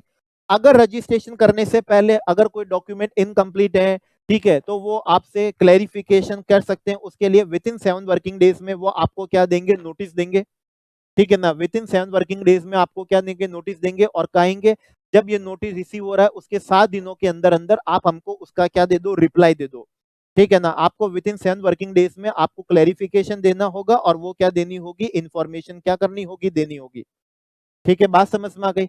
लेकिन जहां पर 30 दिनों की रिक्वायरमेंट थी, जहां पर 30 दिनों में उनको क्या करना था? रजिस्ट्रेशन करना था, वहां अगर उनको आपसे अगर कुछ क्या लेनी है? इंफॉर्मेशन लेनी है, तो वो 30 डेज में आपको क्या देंगे? नोटिस देंगे, और कहेंगे नोटिस आने के 7 दिनों के अंदर अंदर आप हमको उसका क्या दे? रिप्लाई दे दें, उसकी इंफॉर्मेशन दे दें, उसका क्लैरिफिकेशन दे दें।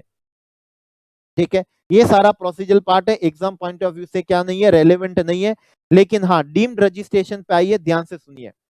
If the proper officer fail to take any action within a period of 7 working days from the date of submission of application, in case where the person successfully undergoes authentication of Aadhaar number or is exempt from Aadhaar authentication, तो ये कह रहे हैं जहां पर आपको registration के लिए आधार ऑथेंटिकेट ऑप्ट करा था और आपने सक्सेसफुली 15 दिनों में उसको आधार ऑथेंटिकेट भी कर दिया था, लेकिन हमने 7 वर्किंग डेज में कोई एक्शन नहीं लिया, ना तो हमने आपको कोई क्या दिया, नोटिस दिया, शोकॉज नोटिस दिया, इंफॉर्मेशन क्या करने के लिए, मांगने के लिए कोई नोटिस नहीं दिया, और ना ही 7 वर्किंग डेज में हमने आपका रजिस्ट्रेशन करा, कोई एक्शन नहीं लिया, तो आपका डीम्ड रजिस्ट्रेशन मान लिया जाएगा। दूसरा केस जहां पर आपको आधार ऑथेंटिकेट करवाना ही क्या नहीं था, रिक्वायर्ड नहीं था, क्योंकि आप 25 सबसेक्शन 6D वाले थे, तो हमने कहा था 7 डेज के अंदर हम क्या करेंगे, या फिर तो रजिस्ट्रेशन कर देंगे या फिर हम आपको नोटिस देके क्लैरिफिकेशन मांगेंगे। उन्होंने कुछ नहीं करा, ना तो नोटिस देके क्लैरिफिकेशन मांगा और ना ही 7 डेज में हमारा रजिस्ट्रेशन करा। तो क्या होगा, जैसे एक्सपायरी ऑफ 7 डेज होगी हमको डीम्ड क्या मान लिया जाएगा, रजिस्टर्ड मान लिया जाएगा। दूसरा कब मानेंगे, within a period of 30 days, fail to action हो गए within a period of 30 days from the date of submission of application, in case where a person fails to undergo Aadhaar authentication और does not opt for Aadhaar authentication. तो जहां पर आधार authentication opt ही नहीं करा था, हमने क्या कहा था 30 डेज में करेंगे फिजिकल वेरिफिकेशन करने के बाद में, और अगर हमको कोई क्लैरिफिकेशन चाहिएगा तो हम 30 डेज में आपसे क्लैरिफिकेशन मांगेंगे। इन्होंने कुछ नहीं करा, ना तो 30 डेज में मेरे को रजिस्ट्रेशन करके दिया और ना ही 30 डेज में मेरे से कुछ क्लैरिफिकेशन डिमांड करी, कोई नोटिस भी नहीं दिया, फेल हो गए, 30 डेज में कोई एक्शन ही नहीं लिया। तो अगर वो 30 डेज में कोई एक्शन नहीं लेते, कौन से केस में, जहां आधार ऑथेंटिकेशन मैंने ऑप्ट करा फेल हो गया, या फिर आधार ऑथेंटिकेशन मैंने ऑप्ट ही नहीं करा, तो विद इन 30 डेज में कोई एक्शन नहीं लिया, तो मेरा डीम्ड रजिस्ट्रेशन क्या कर लिया जाएगा, मान लिया जाएगा।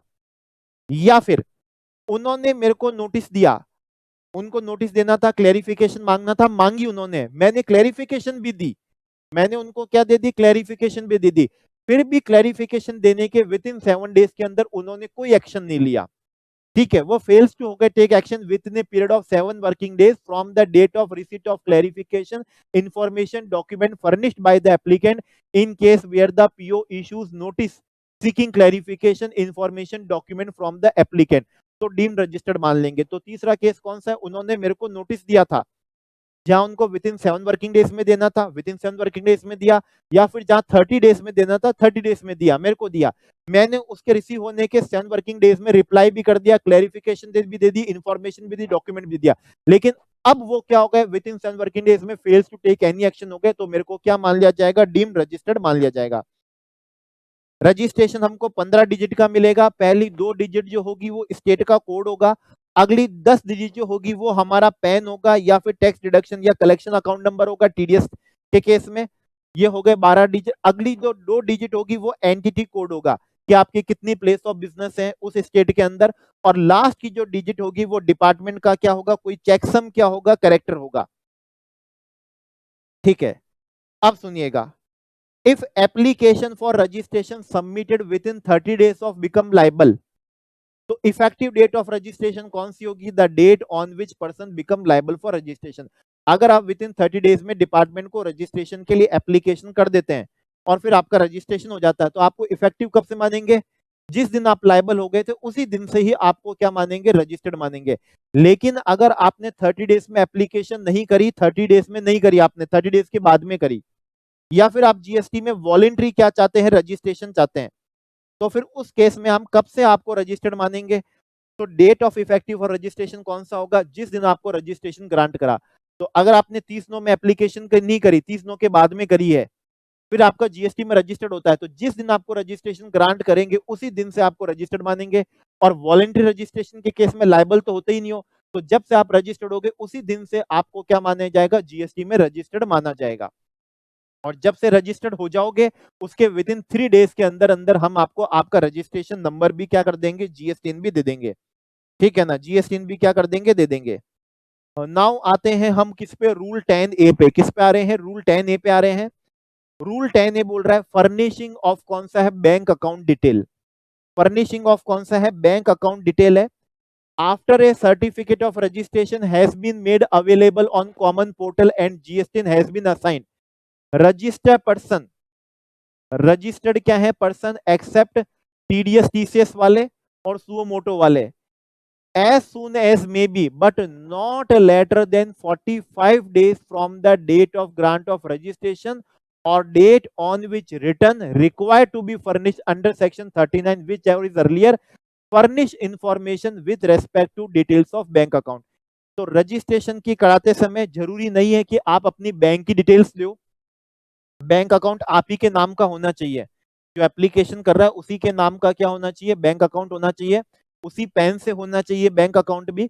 तो एप्लीकेशन करते समय जरूरी नहीं है कि आप अपनी बैंक की डिटेल दो, ठीक है ना, बिना बैंक की डिटेल के हम आपका रजिस्ट्रेशन कर देंगे, हमने कर दिया, लेकिन करने के विद इन 45 दिन के अंदर अंदर आपको अपनी बैंक की डिटेल क्या करनी होगी, फर्निश करनी होगी। नहीं करोगे फर्निश, ठीक है ना, बैंक डिटेल आप क्या नहीं करोगे, फर्निश नहीं करोगे, फर्निश नहीं करोगे तो आगे जाके कॉन्सिक्वेंस भी देखना पड़ेगा, आपका रजिस्ट्रेशन कैंसिल भी हो सकता है।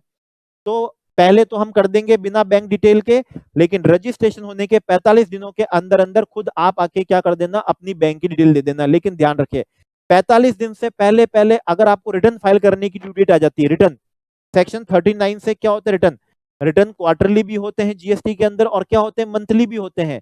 जैसे क्यूआरएमपी होते हैं ना, क्वार्टरली रिटर्न क्यूआर, ठीक है, तो क्वार्टरली भी हो सकता है, मंथली भी हो सकता है। तो हो सकता है 45 दिन एक्सपायर होने से पहले पहले आपको सेक्शन 39 से जीएसटीआर 3 भी रिटर्न फाइल करने की क्या आ गई हो, डेट आ गई हो आपके ऊपर। तो फिर उस केस के अंदर आपको रिटर्न फाइल करने से पहले पहले क्या करना होगा, अपनी बैंक की डिटेल क्या करनी होगी, डिपार्टमेंट को सबमिट करनी होगी। वैसे तो हमने 45 दिन का समय दिया है, लेकिन अगर 45 दिन से पहले रिटर्न फाइल करने की क्या आ जाती है, डेट आ जाती है, ठीक है, रिटर्न फाइल करने की डेट आ जाती है, तो फिर आपको रिटर्न फाइल करने से पहले पहले, ड्यू डेट से पहले पहले आपको बैंक डिटेल फर्निश करनी होगी। तो ये बोलते हैं कितने दिनों में, 45 days from the date of grant of registration और the date on which return required under section 39 is due to be furnished whichever is earlier. तो वैसे तो ओरिजिनली 45 दिन है, लेकिन 45 दिन से पहले रिटर्न फाइल करने की ड्यू डेट आ गई तो आपको उससे पहले बैंक डिटेल फर्निश करनी पड़ेगी, अगर आपने पहले बैंक डिटेल फर्निश नहीं करी है तो। अब आते हैं हम रूल 10 बी। देखिए जो भी जीएसटी में नए रजिस्ट्रेशन हो रहे हैं, न्यू एप्लीकेंट जो हैं, उनको तो ये बोल रहे हैं कि आधार को क्या करवाओ, ऑथेंटिकेट करवाओ। लेकिन जो जीएसटी में पहले से रजिस्ट्रेशन थे और पहले आधार ऑथेंटिकेशन की रिक्वायरमेंट नहीं थी, उनको अभी तक आधार ऑथेंटिकेट करने के लिए नहीं कहा है।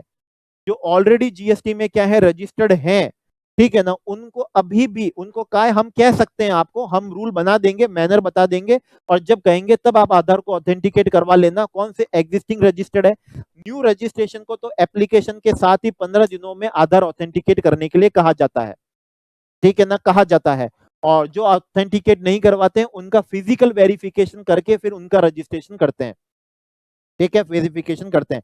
अब मान लीजिए आपका आधार ऑथेंटिकेट हो ही नहीं रखा, हो सकता है आप जीएसटी में ऑलरेडी रजिस्टर्ड थे इसलिए नहीं हुआ, या फिर हो सकते हैं कि आप फेल हो गए थे, फिर आपका फिजिकल वेरिफिकेशन होके क्या हुआ था, रजिस्ट्रेशन हुआ था, तो आपका आधार ऑथेंटिकेट नहीं हो रखा। रूल 10 भी आ चुका है, रूल 10 भी बोल रहा है नहीं हो रखा कोई बात नहीं, नहीं हो रखा कोई बात नहीं, लेकिन जब भी रिफंड हमसे मांगोगे, रिफंड एप्लीकेशन फाइल करोगे, चाहे रूल 89 से करोगे चाहे रूल 96 से करोगे, ठीक है, चाहे रूल 89 में रिफंड एप्लीकेशन फाइल करोगे चाहे रूल कौन से करोगे, 96 से करोगे। रूल 96 का होता है जहां आप गुड्स को एक्सपोर्ट करते हो ऑन पेमेंट ऑफ कौन सा, आईजीएसटी। तो पहले तो आईजीएसटी का पेमेंट कर देते हो, फिर उसी पेमेंट का रिफंड भी क्या करते हो, मांगते हो, और बाकी रिफंड होते हैं रूल 89 से। जैसे विदाउट पेमेंट ऑफ क्या कर रहे हो, टैक्स, आप गुड्स एक्सपोर्ट कर रहे हो तो आईटीसी का रिफंड मांगते हो, वो रूल 89 से होता है। तो रूल 89 हो, 96 हो, कोई भी हो, मुद्दा रिफंड एप्लीकेशन का है। भले आपका आधार ऑथेंटिकेट नहीं हो रखा था कोई बात नहीं, जीएसटी में रजिस्टर्ड हो, अब आपको रिफंड एप्लीकेशन फाइल करनी है तो अब आप आधार क्या करो, ऑथेंटिकेट करवाओ, ठीक है। दूसरा, मान लीजिए आपका आधार ऑथेंटिकेट नहीं था, रजिस्टर्ड थे, फिजिकल वेरिफिकेशन करके हमने आपका आधार क्या, हमने आपका रजिस्ट्रेशन कर दिया था। मान लीजिए आपका रजिस्ट्रेशन कैंसिल हो जाता है और अब आप रिवोकेशन के लिए एप्लीकेशन कर रहे हो कि नहीं मेरे कैंसिलेशन के ऑर्डर को रिवोक कर दो, मेरे को दोबारा जीएसटी में क्या कर दो, रजिस्टर कर दो। तो जब भी आप revocation of cancellation of registration की एप्लीकेशन करोगे तो उस समय आपको आधार को क्या करवाना पड़ेगा, ऑथेंटिकेट करवाना पड़ेगा। तो कौन से केस हैं, एक तो रिफंड एप्लीकेशन है चाहे वो रूल 89 हो, 96 हो, और दूसरा है भले ही पहले आधार ऑथेंटिकेट नहीं था, रजिस्ट्रेशन कैंसिल हो गया, अब उसके कैंसिलेशन ऑफ रजिस्ट्रेशन की रिवोकेशन के लिए एप्लीकेशन कर रहे हो तो आपको आधार को ऑथेंटिकेट करवाना पड़ेगा। कौन करवाएगा भाई? एचयूएफ के केस में कर्ता करवाएगा, फर्म के केस में कौन कराएगा? पार्टनर कराएगा, कंपनी के केस में एमडी मैनेजिंग डायरेक्टर या जो भी होल टाइम डायरेक्टर होगा वो करवाएगा, ट्रस्ट के केस में ट्रस्टी कराएगा, एओपीबीवाई के केस में कौन कराएगा? मेंबर कराएगा, और सोल प्रोप्राइटरशिप फर्म है तो प्रोप्राइटर क्या करवाएगा? करवाएगा। तो आपको उस समय क्या करवाना पड़ेगा? करवाना पड़ेगा। अगर पहले नहीं हो रखा है आपका तो रिफंड एप्लीकेशन या रिवोकेशन की एप्लीकेशन के समय आपको करवाना पड़ेगा। अब ये भी हो सकता है कि अभी भी आपके पास आधार है ही नहीं, अब आधार है ही नहीं, तो अब क्या करें? कोई बात नहीं, एप्लीकेशन करो और उस एप्लीकेशन में आधार एनरोलमेंट आईडी जो नंबर है वो दो। मतलब आधार तो लेना ही पड़ेगा, नहीं है तो एनरोल करवा दो, एनरोलमेंट आईडी नंबर है वो दो, और साथ में कोई भी एक डॉक्यूमेंट लगा दो फोटो वाला, जैसे डीएल हो गया है, पासपोर्ट हो गया है, वोटर आईडी हो गई है, या फिर बैंक पासबुक विद फोटोग्राफ हो गया, तो कोई भी डॉक्यूमेंट एक अटैच कर दो। तो अगर आपके पास में आधार नहीं है, ठीक है ना, तो आधार ऑथेंटिकेट जो एनरोलमेंट आईडी है वो, ठीक है, वो, और साथ में कोई सा भी डॉक्यूमेंट, चाहे वो पासपोर्ट हो, डीएल हो, वोटर आईडी कार्ड हो, या बैंक पासबुक विद फोटोग्राफ हो, वो आप दे दो। लेकिन जब आपको आधार नंबर मिल जाए, आपको आधार नंबर अलॉट हो जाए, उसके विद इन 30 डेज में आप ऑथेंटिकेट करवा देना। तो ऑथेंटिकेशन ऑफ आधार करवा देना विद इन 30 डेज में, जब आपको आधार नंबर क्या हो जाता है? अलॉट हो जाता है। रूल 18 बोलता है, ये जो आपको क्या मिला है? जीएसटी मिला है, इसको आपको क्या करना पड़ेगा? डिस्प्ले। ये जो रजिस्ट्रेशन सर्टिफिकेट है, every registered person shall display his RC in a prominent location of his principal place of business और every additional place of business. तो आपको हर प्लेस ऑफ बिजनेस पे आपको क्या करना पड़ेगा? अपना रजिस्ट्रेशन सर्टिफिकेट क्या करना पड़ेगा? शो करना पड़ेगा। और जो भी आपकी बिजनेस की होर्डिंग होगी, बिजनेस का बोर्ड होगा, वहां पर आपको जिस जीएसटीएन नंबर डिस्प्ले करना होगा। तो एवरी कौन सा है आपका? Registered person shall display his GSTN on the name board exhibited at the entry of his principal place of business or additional place of business, GSTN number, और आपको RC भी क्या करनी पड़ेगी? अपनी बिजनेस प्रेमाइसेस पे, ठीक है ना, डिस्प्ले करनी पड़ेगी। तो इस तरह से 15 डिजिट का होगा, 2 डिजिट तो आपकी स्टेट का कोड हो जाएगा, अगली 10 डिजिट आपका पैन हो जाएगा, उसकी अगली 2 डिजिट होगा एंटिटी कोड हो जाएगा आपका, और ये होगा चेकसम होगा। इसके बाद में आते हैं हम 25 और सबसेक्शन 3 पर आते हैं। Yes, now 25 subsection 3 बोल रहा है, a person who though not liable to be registered under section 22, section 24 may get himself registered voluntary and all the provisions as are applicable to registered person shall apply to such person। तो अगर आप liable नहीं हो registration के लिए, ना 22 से या 24 किसी से नहीं हो, तो भी आप वॉलंटरी चाहो तो जीएसटी में रजिस्ट्रेशन करवा सकते हो, और करवा लिया, वॉलंटरी करवा लिया, टैक्सेबल पर्सन बन जाओगे, और इस एक्ट के सारे प्रोविजन जो एक रजिस्टर्ड पर्सन पे एप्लीकेबल होता है, फिर वो आप पर भी एप्लीकेबल हो जाएंगे। ये सारा इंग्लिश लैंग्वेज के अंदर लॉजिक भी लिखा हुआ है कि क्यों आपको वॉलंटरी रजिस्ट्रेशन कराने की इच्छा हो सकती है। इसके बाद 25 subsection 4, a person who has obtained और is required to obtained more than one registration whether in one state or union territory or more than one state or union territory shall in respect of each such registration treated as distinct person for the purpose of this act।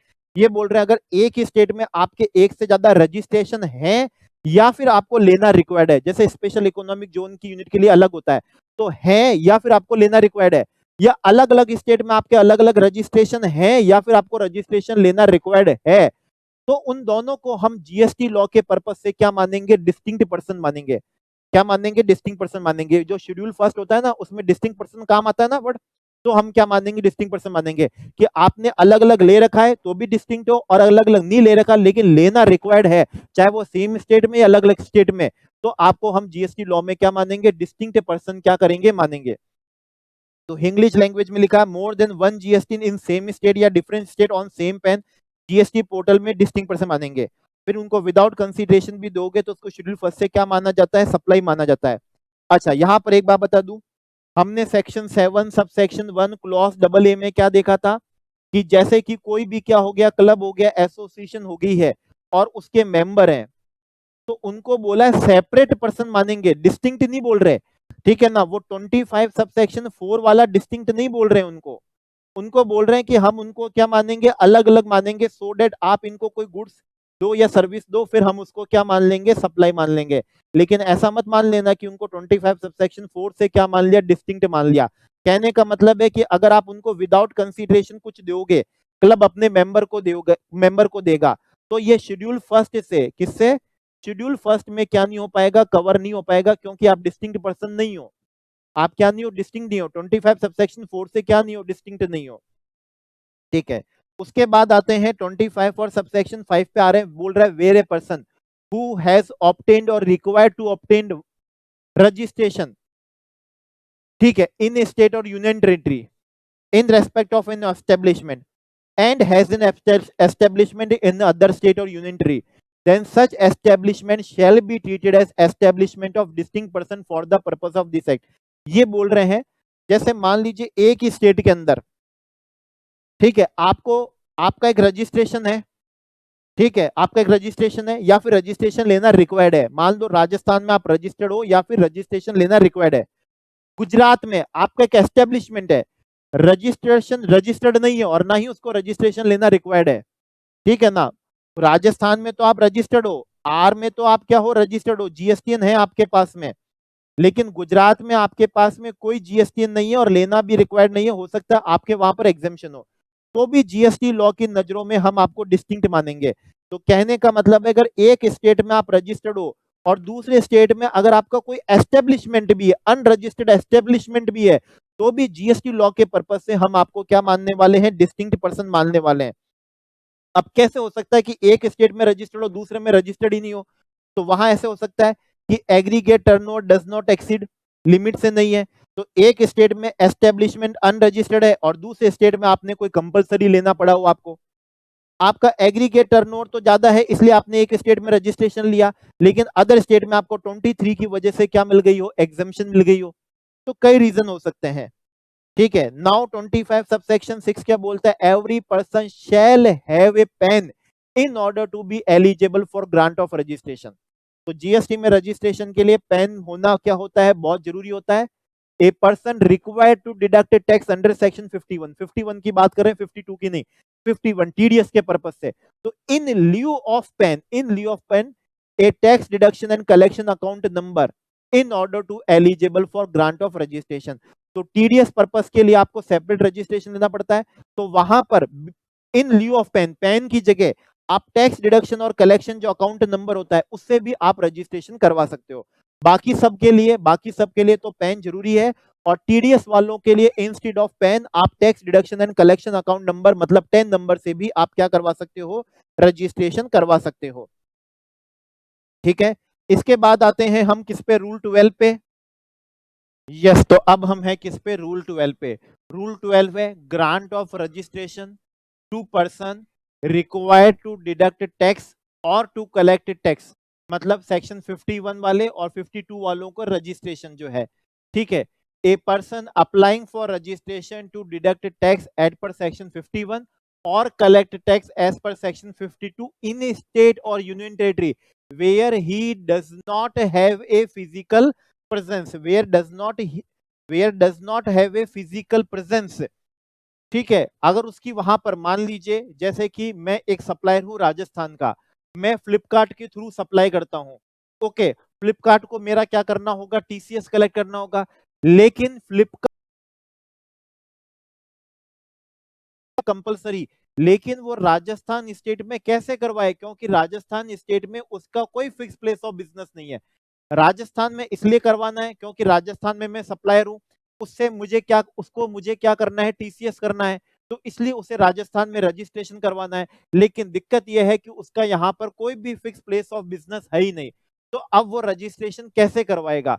तो यहाँ पर इन्होंने कहा कि वो registration application की जो part A होगा उसके अंदर क्या करेगा, shall mention the name of the state और यूनियन टेरिटरी, और पार्ट बी के अंदर mention the state the name of the state union territory in which the principal place of business is located which may be different from the state union territory mention in part A. मतलब वो अपने part A में तो mention करेगा state Rajasthan, और part B के अंदर address mention करेगा अपना कहां का, जहां पर उसकी प्रिंसिपल प्लेस ऑफ बिजनेस होगी। मान लीजिए उसकी प्रिंसिपल प्लेस ऑफ बिजनेस कौन सी, मुंबई है, तो पार्ट बी के अंदर तो डालेगा मुंबई वाला, और पार्ट ए के अंदर डालेगा जिस स्टेट में उसको रजिस्ट्रेशन करवाना है, दैट इज राजस्थान, और इस बेसिस पे उसका राजस्थान स्टेट में क्या कर दिया जाएगा, रजिस्ट्रेशन कर दिया जाएगा। ओके, चलिए आगे बढ़ते हैं अब हम।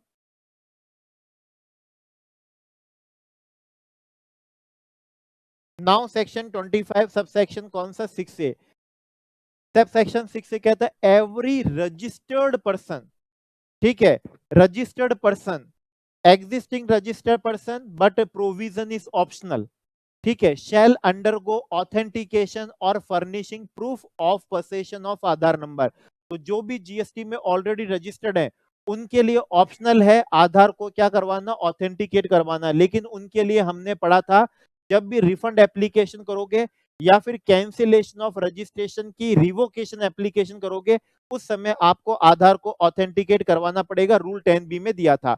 अब ये यहां पर क्या कह रहे हैं, if Aadhaar number is not assigned to the registered person, such person shall be offered alternate and viable means of identification like physical verification of place of business or by requisite document verification, that is KYC verification, passport, voter ID, KYC form, Aadhaar enrolment number. तो यहां पर कह रहे हैं कि GST में जो भी ऑलरेडी रजिस्टर्ड है उनके लिए आधार ऑथेंटिकेशन ऑप्शनल है, ठीक है, और जब भी उनके लिए हम कंपलसरी करेंगे तो उन्हें अपना आधार ऑथेंटिकेट करवाना पड़ेगा। और अगर उनके पास आधार नंबर है ही नहीं तो अल्टरनेट तरीके से वो आइडेंटिफिकेशन कराएंगे। अल्टरनेट तरीका लाइक क्या हो जाएगा, physical verification of place of business हो जाएगा, या डॉक्यूमेंट के बेस पर आइडेंटिफिकेशन होगा लाइक केवाईसी वेरिफिकेशन हो गया। तो इस तरीके से उनको वेरिफिकेशन करवाना पड़ेगा। इन case of failure to undergo authentication or furnishing proof of possession of Aadhaar number or furnish alternate and viable means of identification, registration allotted to such person shall deem to be invalid and the provision of this act shall apply as if person does not have a registration।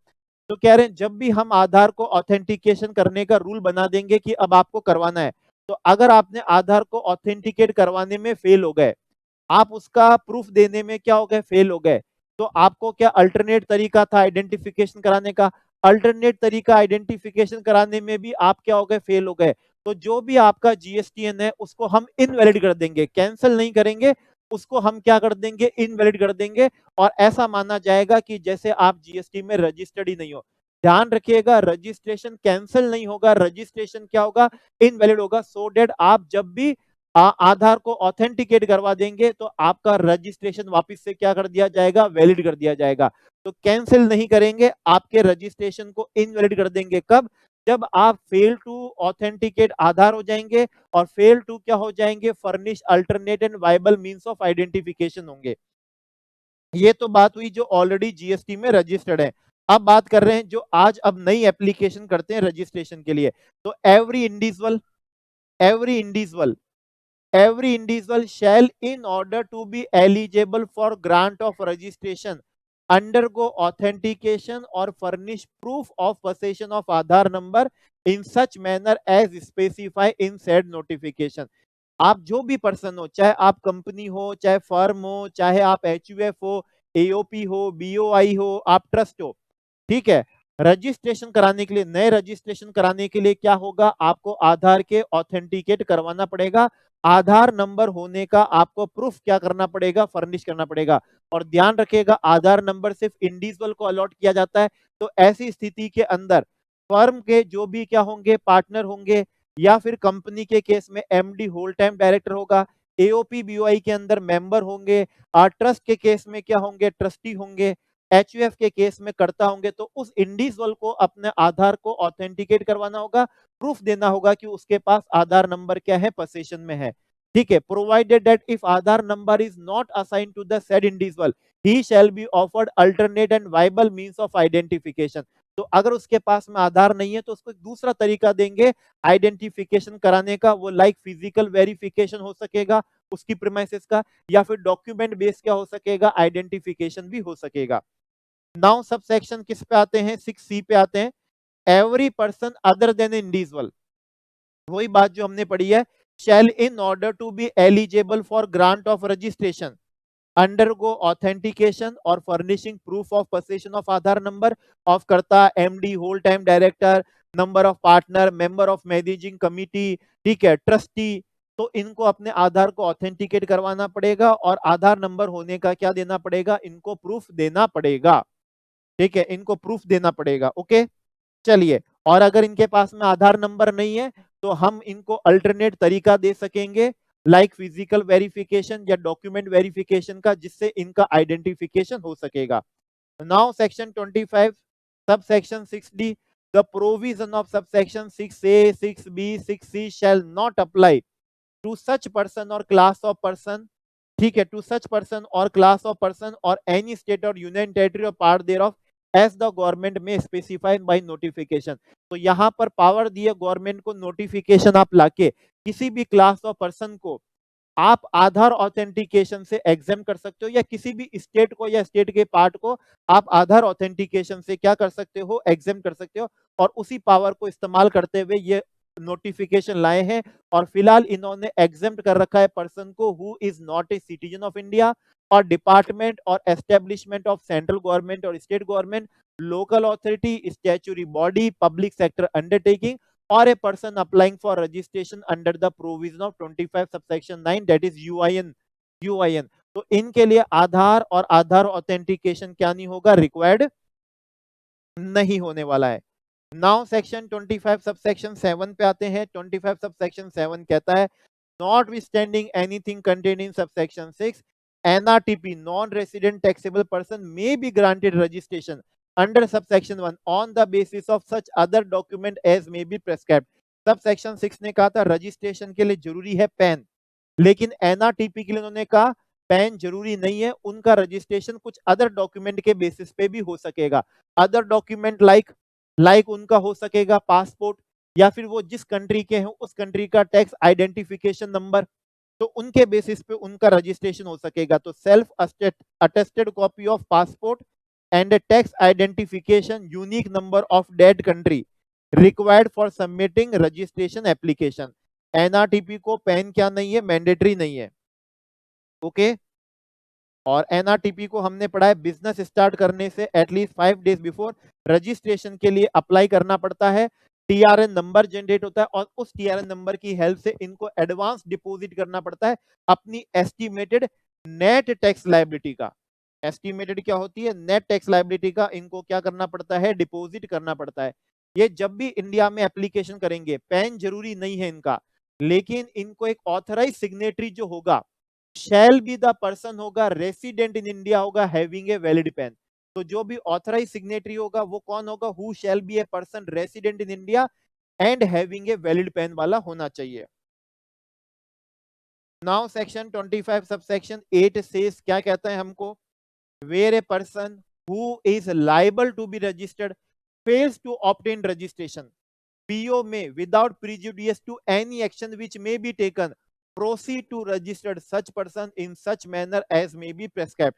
तो जैसे मान लीजिए GST में कोई भी search होती है, investigation हो जाती है, ऑडिट होती है, कहीं पर भी और मालूम पड़ता है कि आप लाइबल फॉर रजिस्ट्रेशन हो लेकिन आपने जीएसटी में रजिस्ट्रेशन नहीं कराया, तो प्रॉपर ऑफिसर सुओ मोटो आपको जीएसटी में क्या करेगा, पहले टेम्परेरी ओन मोशन वो आपको टेम्परेरी में क्या कर सकेगा, रजिस्ट्रेशन कर सकेगा, टेम्पररी रजिस्ट्रेशन कर सकेगा। ओके, लेकिन आपको लगता है कि नहीं मैं लायबल फॉर रजिस्ट्रेशन नहीं हूं, तो आप टेम्परेरी रजिस्ट्रेशन के अगेंस्ट अपील कर सकते हैं विद इन 90 डेज के अंदर। आप क्या कर सकते हैं, टेम्पररी रजिस्ट्रेशन के विद इन 90 डेज में आप क्या कर सकते हैं, अपील कर सकते हैं। लेकिन अपील में भी अपहोल्ड हो गया कि यस आप लायबल फॉर रजिस्ट्रेशन हो, तो अब आपको 30 दिनों के अंदर अंदर क्या करना पड़ेगा, रजिस्ट्रेशन के लिए एप्लीकेशन करनी पड़ेगी। ठीक है, देखिए आपका क्या होगा, अगर आप लायबल फॉर रजिस्ट्रेशन हो और आपने नहीं कराया, प्रॉपर ऑफिसर को ऑडिट में, इंस्पेक्शन में, कहीं पर भी सर्च में मालूम पड़ा, वो आपका टेम्परेरी रजिस्ट्रेशन करेंगे। विद इन 90 डेज के अंदर आपको क्या करनी होगी, रजिस्ट्रेशन के लिए एप्लीकेशन, क्योंकि उन्होंने टेम्परेरी करा है, तो वो आपको क्या करेंगे, आपको 90 दिनों के अंदर एप्लीकेशन कर दी, या फिर तो 90 दिनों में एप्लीकेशन कर दो, या फिर टेम्परेरी रजिस्ट्रेशन ऑर्डर के अगेंस्ट क्या कर दो, एप्लीकेशन कर दो। अगर आपने अपील कर दी, अगर आपने 90 डेज में क्या कर दी, अपील कर दी, और अपीलेट अथॉरिटी ने भी अपहोल्ड कर दिया कि yes you are liable for registration, तो उस ऑर्डर के विद इन 30 डेज के अंदर अंदर अब आप रजिस्ट्रेशन के लिए एप्लीकेशन कर देना। तो पहले तो क्या 90 दिनों में एप्लीकेशन कर दो या अपील कर दो। अगर अपील कर दी और अपील में अपहोल्ड हो गया तो उसके विद इन 30 डेज के अंदर आप रजिस्ट्रेशन के लिए एप्लीकेशन कर देना। अब नाउ लिसन वेरी केयरफुली, ठीक है। पर प्रॉपर ऑफिसर ने जो इनिशियल ऑर्डर पास किया था रजिस्ट्रेशन के लिए, जीएसटीएन तभी से इफेक्टिव होगा। तो मतलब प्रॉपर ऑफिसर ने जब से आपका टेम्पररी रजिस्ट्रेशन किया था, आपका इफेक्टिव डेट ऑफ रजिस्ट्रेशन क्या रहेगा, वही रहेगा।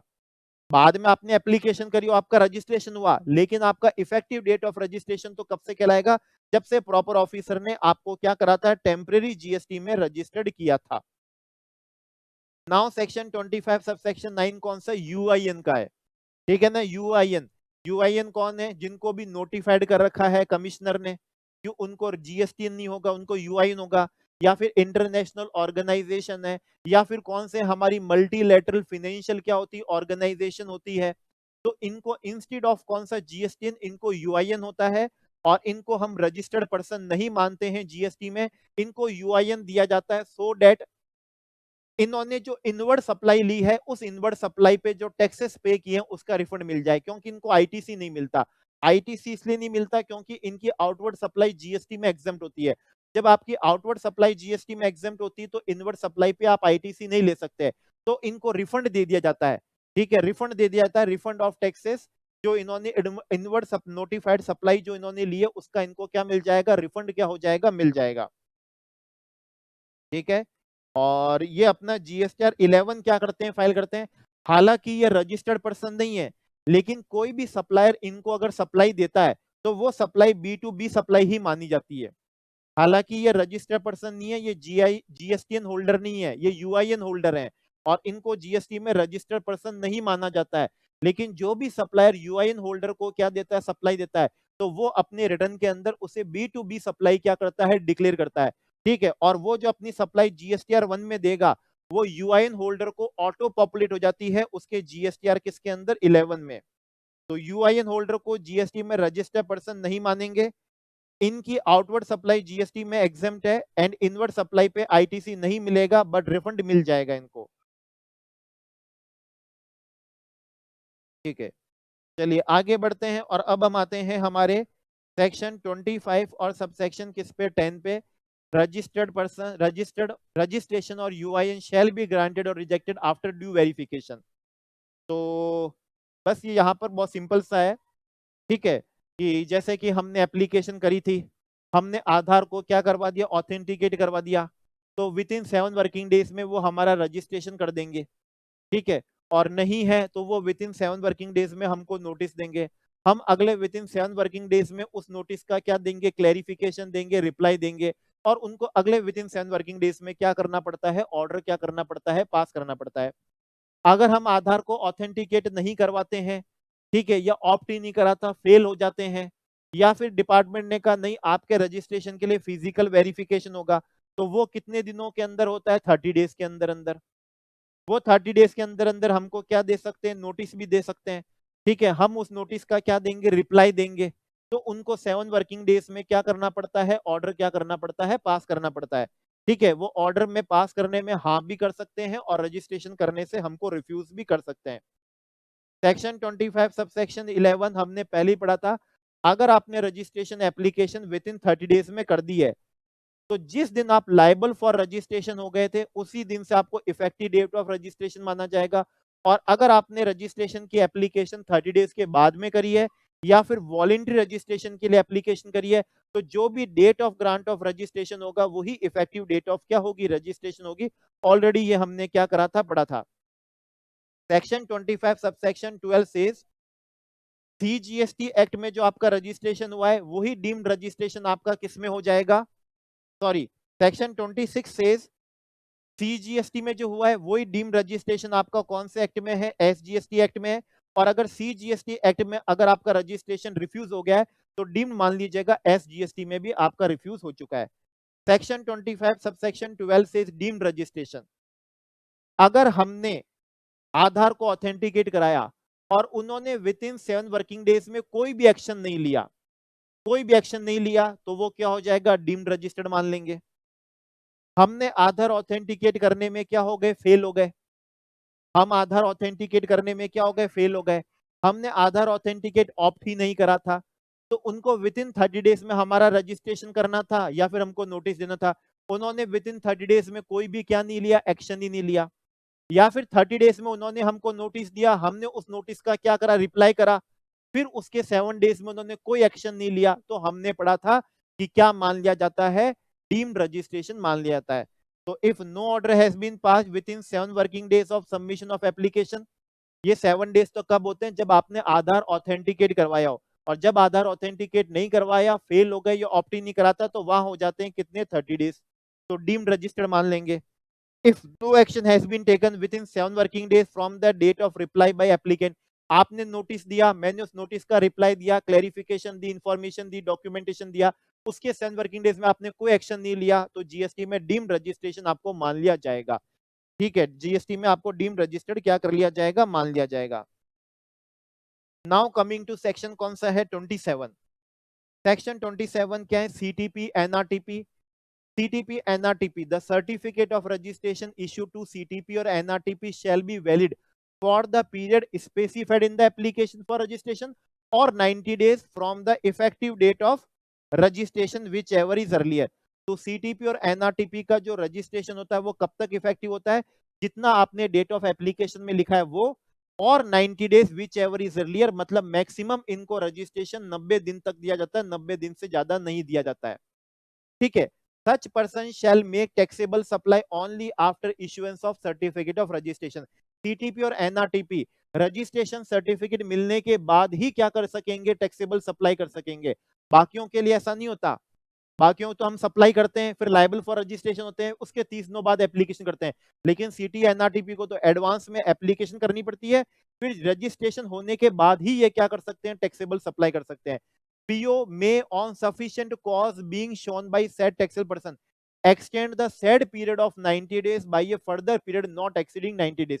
अगर आप एक्सटेंशन चाहते हैं रजिस्ट्रेशन में, तो प्रॉपर ऑफिसर आपके रजिस्ट्रेशन, सीटीपी और एनआरटीपी के रजिस्ट्रेशन को क्या कर सकता है, एक्सटेंड भी कर सकता है फर्दर पीरियड, लेकिन नॉट एक्सीडिंग कितना, 90 डेज, मतलब मैक्सिमम से मैक्सिमम इंक्लूडिंग एक्सटेंशन भी आपको जो रजिस्ट्रेशन मिलेगा वो 180 दिन से क्या नहीं मिलेगा, ज्यादा नहीं मिलेगा।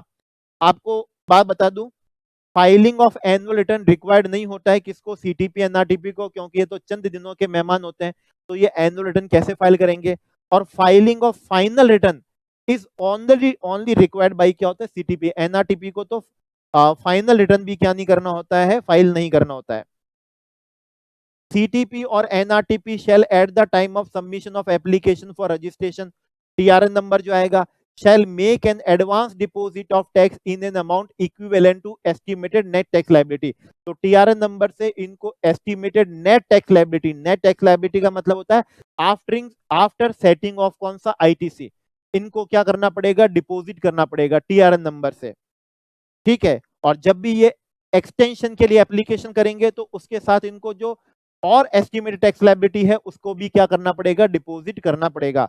और ये जो भी डिपॉजिट कराएंगे, अमाउंट डिपॉजिट बाय सीटीपी और NRTP shall be credited to his e cash ledger, वो उन्हीं के ई कैश लेजर में क्या हो जाएगा, क्रेडिटेड भी हो जाएगा, जिसको वो अपनी लायबिलिटी के पेमेंट में क्या ले सकेंगे, काम भी ले सकेंगे, और बैलेंस बच जाएगा तो वो उसका क्या ले सकेंगे, रिफंड भी क्या कर सकेंगे, ले सकेंगे। Now coming to section 28, amendment of क्या है, रजिस्ट्रेशन। तो आइए अमेंडमेंट ऑफ रजिस्ट्रेशन करते हैं। तो सेक्शन 28 हमारा अमेंडमेंट का है। Every registered person and a person to whom UIN has been assigned shall inform the proper officer of any changes in the information furnished at the time of registration or subsequent thereto in such form and manner within 15 days, with in 15 days के अंदर।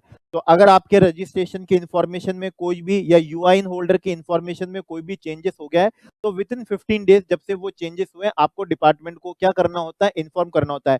Proper officer में approve और reject amendments if changes relate to legal name of business, address of place of business, ठीक है, principal place of business या additional place of business, या फिर addition, deletion, retirement of partner etcetera, तो then approval of proper officer required.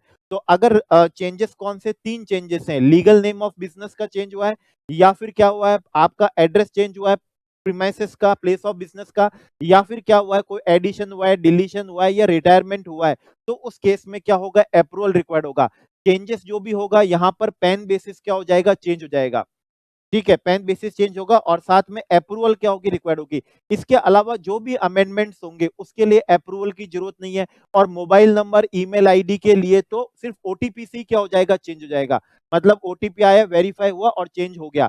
बाकी के लिए कोई भी अप्रूवल की रिक्वायर्ड नहीं होती। अप्रूवल सिर्फ 3 चीजों के लिए, लीगल नेम ऑफ बिजनेस के लिए होती है, या फिर address of place of business के लिए, या फिर एडिशन, डिलीशन, रिटायरमेंट ऑफ क्या होता है, पार्टनर एक्सेट्रा, इनके लिए होती है। अगर आपका पैन ही चेंज हो जाए, फर्म से कंपनी बन जाए, like change in constitution, change in pan हो जाए, तो उस केस में रजिस्ट्रेशन में अमेंडमेंट नहीं होगा। You are required to take क्या है, या यू आर रिक्वायर्ड टू क्या है, अप्लाई फॉर क्या, फ्रेश रजिस्ट्रेशन। आपको उस केस में क्या होगा, नया रजिस्ट्रेशन लेना होगा। जब भी क्या होगा, अमेंडमेंट होगा, तो नॉर्मली कभी भी अमेंडमेंट रेट्रोस्पेक्टिव डेट से नहीं होता है। हाँ, कमिश्नर के पास में पावर है कि वो रीजंस को रिकॉर्ड करके रेट्रोस्पेक्टिव डेट से आपके अमेंडमेंट को क्या कर सकता है, इफेक्टिव कर सकता है। आपको 15 डेज में क्या करने को कहा है, एप्लीकेशन करने को कहा है कि जब भी चेंजेस हो जाए, डेट वारंट अमेंडमेंट, तो आप उसके 15 डेज में डिपार्टमेंट को क्या कर दें, इन्फॉर्म कर दें। अब डिपार्टमेंट विद इन 15 डेज के अंदर, 15 डेज के अंदर क्या करेगा, आपको क्या दे सकेगा, या फिर तो वो नोटिस दे सकेगा कि अगर कोई भी डॉक्यूमेंट इनकम्प्लीट है तो क्लैरिफिकेशन दो, डॉक्यूमेंटेशन दो, इंफॉर्मेशन दो। या फिर तो 15 डेज के अंदर वो आपको क्या कर देगा, रजिस्ट्रेशन आपका अमेंड कर देगा। या फिर 15 डेज के अंदर वो आपको क्या देगा, नोटिस देगा और आपको कहेगा कि विद इन 7 वर्किंग डेज में आप उसका क्या करिए, रिप्लाई करिए। आप उसका क्या करिए, रिप्लाई करिए। तो आप रिप्लाई करेंगे और फिर वो विद इन 7 वर्किंग डेज के अंदर आपको क्या कर देगा, अमेंड कर देगा। लेकिन एक बात ध्यान से समझ लीजिएगा, अगर प्रॉपर ऑफिसर ने कोई भी एक्शन नहीं लिया within 7 working days of submission of application, कोई भी एक्शन नहीं लिया, और within 7 working days from the date of receipt of reply, हमने रिप्लाई करा उसके 7 वर्किंग डेज में कुछ भी नहीं लिया, तो हमारा जो भी अमेंडमेंट था वो डीम टू बी क्या मान लिया जाएगा, अमेंडेड मान लिया जाएगा। तो बस ये सिंपल सा था। नाउ हम आते हैं, नाउ सेक्शन कौन से पे, 29 पे। टोटल हमारे रजिस्ट्रेशन में सेक्शन कितने होते हैं, 30 होते हैं। अब हमारे हैं सेकंड लास्ट सेक्शन पे, सेक्शन कौन सा है, 29। Yes, now section 29 is cancellation और सस्पेंशन ऑफ क्या है, रजिस्ट्रेशन। कैंसिलेशन और सस्पेंशन ऑफ रजिस्ट्रेशन। देखिए, रजिस्ट्रेशन का कैंसिलेशन हम एप्लीकेशन करके भी करा सकते हैं और प्रॉपर ऑफिसर भी ओन मोशन हमारे रजिस्ट्रेशन को क्या कर सकता है, कैंसिल कर सकता है। इन केस अगर रजिस्ट्रेशन, रजिस्टर्ड पर्सन एक्सपायर हो जाता है तो उसका लीगल हायर एप्लीकेशन कर सकता है फॉर कैंसिलेशन ऑफ किसके लिए, रजिस्ट्रेशन के लिए। हम रजिस्ट्रेशन के कैंसिलेशन के लिए कब एप्लीकेशन कर सकते हैं, या फिर तो हमने बिजनेस डिसकंटिन्यू कर दिया, एप्लीकेशन कर दो। हमने बिजनेस क्या कर दिया, ट्रांसफर कर दिया, डीमर्जर हो गया, अमलगमेशन हो गया, या बिजनेस डिस्पोज हो गया, तो हम रजिस्ट्रेशन के कैंसिलेशन के लिए एप्लीकेशन कर सकते हैं। Change in constitution of business हो गया, मतलब फर्म से क्या बन गई, कंपनी बन गई, सक्सेशन हो गया, तो भी हम रजिस्ट्रेशन के कैंसिलेशन के लिए एप्लीकेशन कर सकते हैं। अगर अब हम लायबल फॉर रजिस्ट्रेशन नहीं है, 22-24 से नहीं है, और हम रजिस्ट्रेशन को कैंसिल करवाना चाहते हैं, तो हम भी रजिस्ट्रेशन के कैंसिलेशन के लिए एप्लीकेशन कर सकते हैं। ऐसा कैसे पॉसिबल है कि पहले हम रजिस्टर्ड थे और अब लायबल नहीं है? ऐसा पॉसिबल है कैसे, जैसे मान लीजिए अब हम जो सप्लाई दे रहे हैं वो अंडर किस में आ गई हो, आरसी में आ गई हो, और अगर हम सिर्फ आरसी वाली सप्लाई दे रहे हैं तो हमको जीएसटी में रजिस्ट्रेशन करवाने से एग्जम्पशन दे रखी थी। ओके, तो ऐसे हमारे क्या हो सकते हैं, कई रीजन हो सकते हैं, तो जिसकी वजह से हम पहले रजिस्टर्ड थे और अब हम लायबल फॉर क्या नहीं है, रजिस्ट्रेशन नहीं है, तो हम रजिस्ट्रेशन की एप्लीकेशन कर सकते, कैंसिलेशन के लिए एप्लीकेशन कर सकते हैं। हम जब भी रजिस्ट्रेशन के कैंसिलेशन के लिए एप्लीकेशन करेंगे तो उसकी प्रोसीडिंग चलेगी, लेकिन सबसे पहले हमारा रजिस्ट्रेशन को क्या कर दिया जाएगा, सस्पेंड कर दिया जाएगा। हमारा रजिस्ट्रेशन क्या कर दिया जाएगा, सस्पेंड कर दिया जाएगा। और वो सस्पेंशन कब से इफेक्टिव होगा, तो रजिस्ट्रेशन के कैंसिलेशन के लिए हमने जिस दिन एप्लीकेशन करी वो दिन, और जब से हमने चाहा है कि उस दिन से हमारा कैंसिल कर दो। मतलब हो सकता है कि जिस दिन एप्लीकेशन करी हो उससे हम पहले की डेट से चाह रहे हो कि इस दिन से हमारा रजिस्ट्रेशन कैंसिल कर दो, तो इन दोनों में से जो भी विच एवर इज लेटर होगी उस दिन से हमारा क्या होगा, सस्पेंड होगा। या फिर ये हो सकता है कि मैंने एप्लीकेशन अभी करी और मैंने कहा कि मेरे को आगे की फ्यूचर की डेट से रजिस्ट्रेशन क्या कर देना, कैंसिल कर देना, तो इन दोनों डेट में से जो भी date whichever is later होगी, मतलब एक तो डेट ऑफ एप्लीकेशन और एक वो दिन जिससे मैं चाह रहा हूं कि मेरा रजिस्ट्रेशन सॉट टू बी क्या हो जाए, कैंसिल हो जाए, दोनों में से विच एवर इज क्या होगा, लेटर होगा, तब से मेरा रजिस्ट्रेशन सस्पेंड हो जाएगा, क्योंकि अभी कैंसिलेशन की क्या चलनी है, प्रोसीडिंग चलनी है।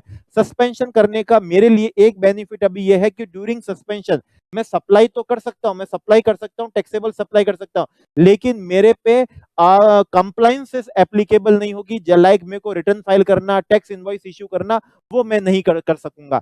ना तो मेरे को रिटर्न फाइल कर सकूंगा और ना ही मैं क्या कर सकूंगा, टैक्स इनवॉइस इश्यू कर सकूंगा, लेकिन यस मैं बिल्कुल क्या कर सकूंगा, सप्लाई तो कर सकूंगा। ये तो हुआ जब मैं कैंसिलेशन के लिए क्या कर सकता हूं, एप्लीकेशन। अब मैं जब कैंसिलेशन के लिए एप्लीकेशन करूंगा तो उस एप्लीकेशन में बताऊंगा कि अभी मेरे पास में इनपुट का ये स्टॉक पड़ा हुआ है, ठीक है ना, डब्ल्यूआईपी में ये है, और मेरे पास फिनिश गुड्स में इतना इनपुट कंटेन है, और उस पे इतना आईटीसी मैंने क्या करा था, अवेल करा था। ये डिटेल मेरे को कैंसिलेशन एप्लीकेशन में क्या करनी होगी, देनी होगी। ठीक है, तो जितना भी आईटीसी मैंने उसके ऊपर क्या कर रखा है, अवेल्ड कर रखा है, एक तो वो अमाउंट, जितना भी आईटीसी मैंने क्या कर रखा, अवेल्ड कर रखा है, एक तो वो अमाउंट, और जितना भी आउटपुट टैक्स मेरा उन पे बनता है वो अमाउंट, आउटपुट टैक्स जितना भी बनता है मेरा, ठीक है ना, इनपुट इन स्टॉक है, डब्ल्यूआईपी में है, और जो फिनिश गुड्स उस पे जितना भी बनता है, जो भी हायर होगा उतना अमाउंट मेरे को क्या करना पड़ेगा, पे करना पड़ेगा। ये तो बात हुई इनपुट इन स्टॉक की, इनपुट कंटेन्ड इन किसमें, डब्ल्यूआईपी में, और input contained in finish goods में। अब बात करते हैं किसके, कैपिटल गुड्स की। कैपिटल गुड्स में जीएसटी में हमारी उसकी उम्र कितनी मानी है, 5 इयर्स, मतलब 60 मंथ्स। तो कैपिटल गुड्स को आप डिवाइडेड बाई 60 मंथ्स कर लो, मल्टीप्लाई कर लो, उसकी जितनी भी बैलेंस यूजफुल लाइफ अब बच गई है। और ये कब से करना, फ्रॉम द डेट ऑफ किससे, इनवॉइस से, from the date of invoice से। और ध्यान रखना पार्ट ऑफ द मंथ को क्या माना जाता है, कंप्लीट मंथ माना जाता है। मतलब अभी तक डेट ऑफ इनवॉइस से मान लीजिए 39 मंथ्स, और कितने डेज हो चुके हैं, 14 डेज हो चुके हैं। तो इसका मतलब टोटल कितने मंथ्स हो चुके हैं, 40 मंथ्स हो चुके हैं, और 20 मंथ्स की यूजफुल लाइफ अभी भी क्या करी है, बची है। तो हम बैलेंस यूजफुल लाइफ का आईटीसी निकालेंगे, और उसको कंपेयर करेंगे, उस पर जितना भी आउटपुट टैक्स क्या बन रहा है, पेबल बन रहा है, और दोनों में से जो भी विच एवर इज हायर होगा, इसका आप चाहें तो पेमेंट कर भी सकते हैं, और चाहें तो अभी पेमेंट मत करो, ठीक है ना, अभी तो आप अमाउंट बता दो, कैंसिलेशन ऑर्डर के बाद में भी आप क्या कर सकते हो, पेमेंट कर सकते हो। एक बात हमें ध्यान रखना, आपको अमाउंट कैलकुलेट करके बताना है, लेकिन जरूरी नहीं है कि आप उसका क्या करें, पेमेंट करें। तो अबाउट पेमेंट कैंसिलेशन एप्लीकेशन के साथ करना क्या नहीं है, जरूरी नहीं है, आप चाहे तो कर भी सकते हैं। ठीक है, अबाउट पेमेंट कैंसिलेशन ऑर्डर के आने के क्या करा जा सकता है, बाद में भी किया जा सकता है, लेकिन कितना पेमेंट करना है, इनपुट पे जितना आईटीसी है और output tax whichever higher, और कैपिटल गुड्स पे उसकी जो बैलेंस यूजफुल लाइफ बची है from the date of invoice से, तो वो अमाउंट और output tax whichever is higher का आपको पेमेंट करना है। एप्लीकेशन के साथ भी कर सकते हैं, और कैंसिलेशन ऑर्डर आने के क्या कर सकते हैं, आप बाद में भी कर सकते हैं। ठीक है, डिपार्टमेंट जब भी रजिस्ट्रेशन क्या करेगा, कैंसिल करेगा, तो वो कौन सी डेट से करेगा, वो उस डेट से करेगा जो डेट डिटरमाइन बाई क्या होगी, प्रॉपर ऑफिसर होगी। मतलब प्रॉपर ऑफिसर क्या करेगा, डेट डिटरमाइन करेगा, और उस डेट से आपका रजिस्ट्रेशन क्या होगा, कैंसिल होगा। वो एक रेट्रोस्पेक्टिव डेट भी हो सकती है, वो रेट्रोस्पेक्टिव डेट भी हो सकती है, on the date of cancellation से भी हो सकती है, वो किसी भी डेट से हो सकती है, लेकिन डेट डिटरमाइन बाई क्या होगा, प्रॉपर ऑफिसर होगा, उस दिन से आपका रजिस्ट्रेशन क्या हो जाएगा, कैंसिलेशन इफेक्टिव हो जाएगा। ठीक है ना, कैंसिलेशन क्या हो जाएगा, आपका इफेक्टिव हो जाएगा। अब ना वो केसेस जहां प्रॉपर ऑफिसर ओन मोशन हमारा रजिस्ट्रेशन क्या कर सकता है, कैंसिल कर सकता है, वो कौन कौन से केसेस हैं जहां वह हमारा ओन मोशन कर सकता है। तो like registration to be cancel in certain cases, कब, जब हमारा registered person does not conduct business from the declared place of business. मतलब आपने जो एप्लीकेशन में प्लेस ऑफ बिजनेस बताई है, वहां से आप क्या नहीं कर रहे हैं, बिजनेस ही नहीं कर रहे हैं। आप क्या कर रहे हैं, बिना सप्लाई के इनवॉइस या बिल क्या कर रहे हैं, इश्यू कर रहे हैं। इश्यू इनवॉइस और बिल विदाउट सप्लाई आप क्या कर रहे हैं, इश्यू कर रहे हैं। Violets the provision section 171, that is anti profiteering. मतलब आप क्या कर रहे हैं, एंटी प्रॉफिटियरिंग कर रहे हैं। Okay, violets the provision of rule 10A। मतलब आपको हमने कहा था 45 डेज के अंदर अपनी बैंक की डिटेल दे देना, अगर आपने रजिस्ट्रेशन एप्लीकेशन के साथ में नहीं दी थी। ठीक है, और अगर आपने नहीं दी तो फिर उस केस में आपका रजिस्ट्रेशन क्या कर सकेंगे, वो कैंसिल कर सकेंगे। Avail ITC in contravention in violation of provision section 16। Section 16 के सब सेक्शन 2 में हमने क्या बताएं, क्लॉजेस बताएं, कंडीशंस बताइए उस आईटीसी को क्या करने की, अवेल करने की। आपको सप्लाई क्या हो चुकी हो, रिसीव हो चुकी हो, आपके पास में टैक्स इनवॉइस भी होनी चाहिए, ये सारी इंफॉर्मेशन, ये सारी कंडीशन थी। अगर आपने इसके वायलेशन में उसका आईटीसी क्या कर लिया, अवेल कर लिया, तो रजिस्ट्रेशन क्या हो सकेगा, कैंसिल हो सकेगा। Furnishes the detail of outward supply in GSTR 1। मतलब आपने सेक्शन 37 में जीएसटीआर 1 में जो डिटेल फाइल करी अपने आउटवर्ड सप्लाई की, उसमें तो आपने डिटेल में आपने क्या करी है, ज्यादा बताई है, ठीक है। और आपने जब रिटर्न फाइल करा, रिटर्न में अपने आउटवर्ड सप्लाई क्या बताइए, कम बताइए। मतलब जीएसटीआर 1 में ज्यादा बता रहे हैं सो डेट आपके रिसिपेंट को आईटीसी मिल सके, लेकिन आपका जो रिटर्न है जिससे आपकी लायबिलिटी बनती है, आपने उसके अंदर अपनी आउटवर्ड सप्लाई क्या बताई है, कम बताई। That is furnish the detail of outward supply for one or more tax period which is in excess of outward supply declared by him in his valid return। तो आप रिटर्न में कम बता रहे हो और जीएसटीआर 1 में क्या बता रहे हो, ज्यादा बता रहे हो। Violets the provision of rule 86B। Rule 86B में बताया था कि आपकी जितनी भी लायबिलिटी है, उस लायबिलिटी का मैक्सिमम से मैक्सिमम 99% आप अपने आईटीसी से क्या कर सकते हैं, पेमेंट कर सकते हैं। मतलब मिनिमम 1% तो आपको कैश में पे करना पड़ेगा। और ये जो लिमिटेशन और रेस्ट्रिक्शन थी, ये सेल्फ थी, मतलब आपको खुद से करनी थी, पोर्टल नहीं करेगा। और इसी का अगर आपने वायलेशन कर दिया, that is violation of rule 86, क्या कर दिया, बी कर दिया। Composition taxable person has not furnish return for 3 consecutive tax period. अगर आप कंपोजिशन लेवी वाले हो और आपने 3 कॉन्जिक्यूटिव टैक्स पीरियड के रिटर्न क्या नहीं करे हैं, फाइल नहीं करे। अर्लियर हमारे जीएसटी के अंदर कंपोजिशन वालों को क्वार्टरली रिटर्न फाइल करना पड़ता था, लेकिन नाउ उनको ईयरली फाइल करना पड़ता है। तो अगर आपने 3 टैक्स पीरियड के रिटर्न क्या नहीं करे, फाइल नहीं करे, तो आपका रजिस्ट्रेशन कैंसिल हो सकेगा। अदर देन कंपोजिशन वाले जो भी रजिस्टर्ड पर्सन है, अगर वो 6 मंथ तक कंटिन्यू 6 मंथ के रिटर्न क्या नहीं करते, फाइल नहीं करते 6 मंथ। अब 6 मंथ में हो सकता है 2 क्वार्टर हो, क्योंकि आप क्वार्टरली रिटर्न फाइल करते हो, या फिर हो सकता है आप मंथली रिटर्न फाइल करते हो, जो भी है।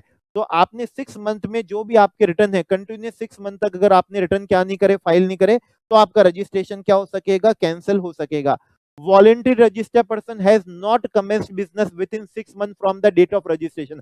आपने वॉलेंट्री रजिस्ट्रेशन तो ले लिया, लेकिन आपने डेट ऑफ रजिस्ट्रेशन से विद इन 6 मंथ तक बिजनेस ही क्या नहीं करा, कमेंस नहीं करा, तो डिपार्टमेंट आपके रजिस्ट्रेशन को क्या कर सकेगा, कैंसिल कर सकेगा। Registration has been obtained by means of fraud, wilful क्या हो चुका है, misstatement, suppression of act. मतलब अगर आपने कोई गलत इंफॉर्मेशन देके, रॉन्ग एचएसएन देके, रॉन्ग सप्लाई क्या करके बता के, रॉन्ग डिटेल देके अगर आपने रजिस्ट्रेशन ऑब्टेन करा है, तो वो आपका रजिस्ट्रेशन क्या कर सकेंगे, कैंसिल कर सकेंगे। ठीक है। और PO shall not cancel the registration without giving an opportunity of being heard. तो आपको अपॉर्चुनिटी ऑफ बीइंग हर्ड देके वो आपका रजिस्ट्रेशन क्या करेंगे, कैंसिल करेंगे। ठीक है। रजिस्ट्रेशन कैंसिलेशन की एक प्रोसीडिंग चलेगी, लेकिन उससे पहले वो आपके रजिस्ट्रेशन को क्या कर देंगे, सस्पेंड कर देंगे। जहां आपने रजिस्ट्रेशन के कैंसिलेशन के लिए एप्लीकेशन करी थी, तो आपका सस्पेंशन कब से होगा, from the date of submission of application और date from which cancellation is sought, whichever is क्या होगा, लेटर होगा, विच एवर इज क्या होगा, लेटर होगा, तब से आपका रजिस्ट्रेशन क्या रहेगा, सस्पेंड रहेगा। और इन केस अगर प्रॉपर ऑफिसर ओन मोशन अगर रजिस्ट्रेशन आपका कैंसिल करना चाह रहा है, तो सस्पेंशन कब से होगा, सस्पेंशन होगा with effect from the date determined by proper officer. तो डेट डिटरमाइंड बाय क्या होगा, प्रॉपर ऑफिसर होगा, आपका रजिस्ट्रेशन क्या रहेगा, सस्पेंड रहेगा। ठीक है। रजिस्ट्रेशन क्या रहेगा, सस्पेंड रहेगा, जब तक आपकी प्रोसीडिंग क्या नहीं हो जाती, कंप्लीट नहीं हो जाती, जब तक पेंडिंग रहेगी आपका रजिस्ट्रेशन क्या रहेगा, सस्पेंड रहेगा। नाउ रूल 21 सब रूल कौन सा है, 2A है। सब रूल 2A बोलता है, where a comparison of the return furnished by registered person under section 39। ठीक है। आपने रिटर्न क्या करा है, फाइल करा है, उसका कंपैरिजन हुआ है, आपने जो डिटेल्स फर्निश करी है जीएसटीआर 1 में, और उसके अंदर सिग्निफिकेंट डिफरेंसेस आ रहे हैं, सिग्निफिकेंट डिफरेंसेस आ रहे हैं। मतलब आपका जीएसटीआर 1 जो सेक्शन 37 से फाइल होता है, और आपका रिटर्न जो सेक्शन 39 से फाइल हुआ है, जीएसटीआर 1 में जो आउटवर्ड सप्लाई की डिटेल दी है और रिटर्न में जो आउटवर्ड सप्लाई डिटेल दी है, उसमें सिग्निफिकेंट डिफरेंसेस और एनॉमलीज आ रही है। या फिर आपके जो सप्लायर्स हैं, मतलब जिनसे आपने क्या लिए, इनवर्ड सप्लाई लिए, आपके जो सप्लायर हैं उन्होंने अपने जीएसटीआर 1 फाइल करेंगे, तो उन्होंने जो क्या दी है, डिटेल्स दी है आपको सप्लाई करने की, और आप अपनी रिटर्न में क्या कर रहे हो, इनवर्ड सप्लाई की क्या दे रहे हो, डिटेल दे रहे हो, उसमें सिग्निफिकेंस क्या आ रही है, डिफरेंसेस, अनोमलीज आ रही है। मतलब कहने का मतलब यह हो सकता है कि आप अपने रिटर्न में इनवर्ड सप्लाई ज्यादा बता रहे हो सो डेट आईटीसी ज्यादा मिले, और आपके सप्लायर जो क्या बता रहे हैं, आपको दी हुई सप्लाई बता रहे हैं, वो कम बता रहे हैं। ठीक है। तो अगर इस तरह की सिग्निफिकेंट बहुत मतलब बड़ी क्या आ रही है, डिफरेंसेस और एनॉमलीज आ रही है, ठीक है, जो लीड करता है कि आपके रजिस्ट्रेशन को क्या करें, कैंसिल करें, तो यहां पर प्रॉपर ऑफिसर सबसे पहले आपके रजिस्ट्रेशन को सस्पेंड कर देगा, फिर आपको एक नोटिस देगा और कहेगा कि 30 दिनों का समय देते हैं, बताओ हम आपका रजिस्ट्रेशन कैंसिल क्यों ना करें। तो 30 डेज का समय देगा और कहेंगे बताओ हम आपका रजिस्ट्रेशन कैंसिल क्यों ना करें। ठीक है, चलिए, रजिस्ट्रेशन जब तक सस्पेंड रहेगा, लॉ बोलता है shall not make any taxable supply during period of suspension. ठीक है, and shall not be required to furnish any return. लेकिन यहां पर ये बोल रहे हैं ना shall not make any taxable supply, इसका मतलब यहां पर ये नहीं कि टैक्सेबल सप्लाई नहीं कर सकते।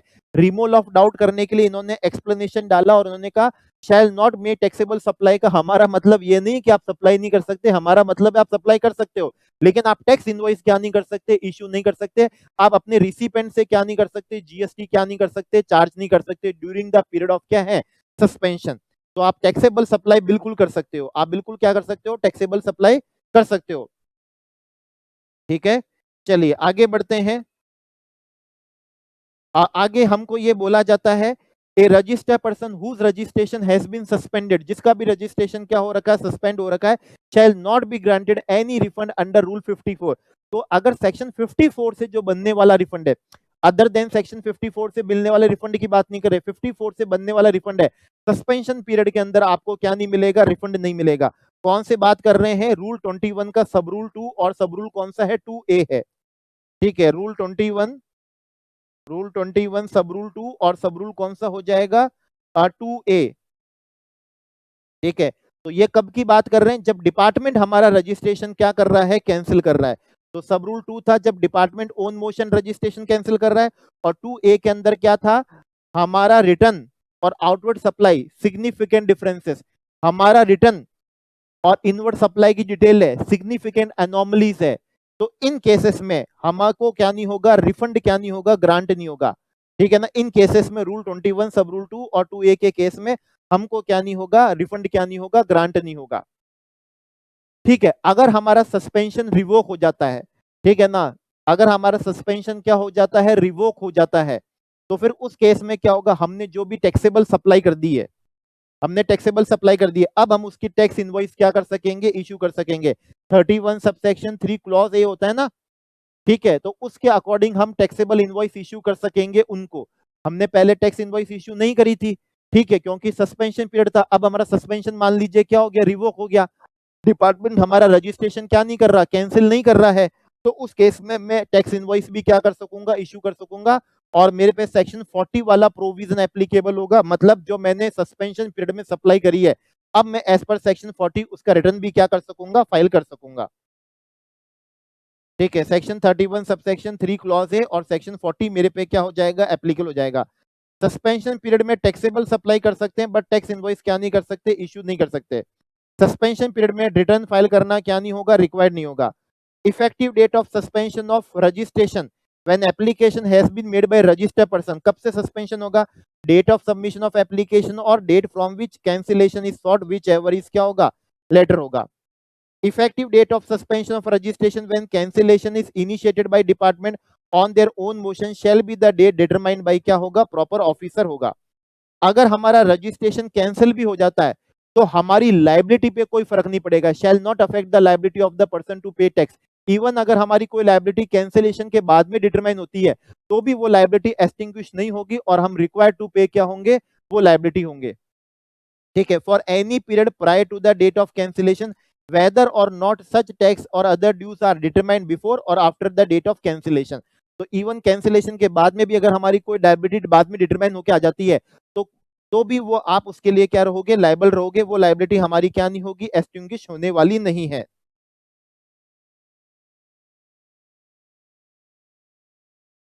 ठीक है, जब भी जीएसटी में रजिस्ट्रेशन कैंसिल होता है तो हमको एक उसका फाइनल रिटर्न क्या करना पड़ता है, फाइल करना पड़ता है।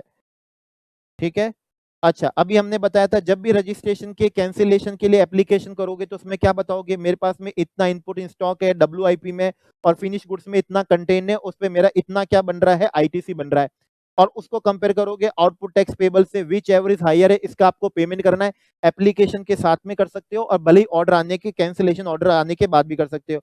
और in case of capital goods और प्लांट मशीनरी क्या होगा, ठीक है, जो भी आपकी कैपिटल गुड्स और प्लांट मशीनरी की बैलेंस यूजफुल लाइफ बची हुई है from the date of invoice से, balance useful life in months, तो बैलेंस यूजफुल लाइफ का हम क्या निकालेंगे, आईटीसी निकालेंगे, उसको कंपेयर करेंगे आपके आउटपुट टैक्स से और विच एवर इज हायर का आपको क्या करना होगा, पेमेंट करना होगा। तो ये रहा आईटीसी डिवाइडेड बाय 60 मंथ्स और multiply by balance useful life in months, ठीक है ना, और आउटपुट टैक्स पेबल विच एवरेज क्या होगा, हायर होगा। ध्यान रखना टेली कम्युनिकेशन टावर हमारे क्या नहीं होते, प्लांट मशीनरी नहीं होते। फैक्ट्री के बाहर जो पाइपलाइन होती है वो हमारी क्या नहीं होती, प्लांटेड मशीनरी नहीं होती है।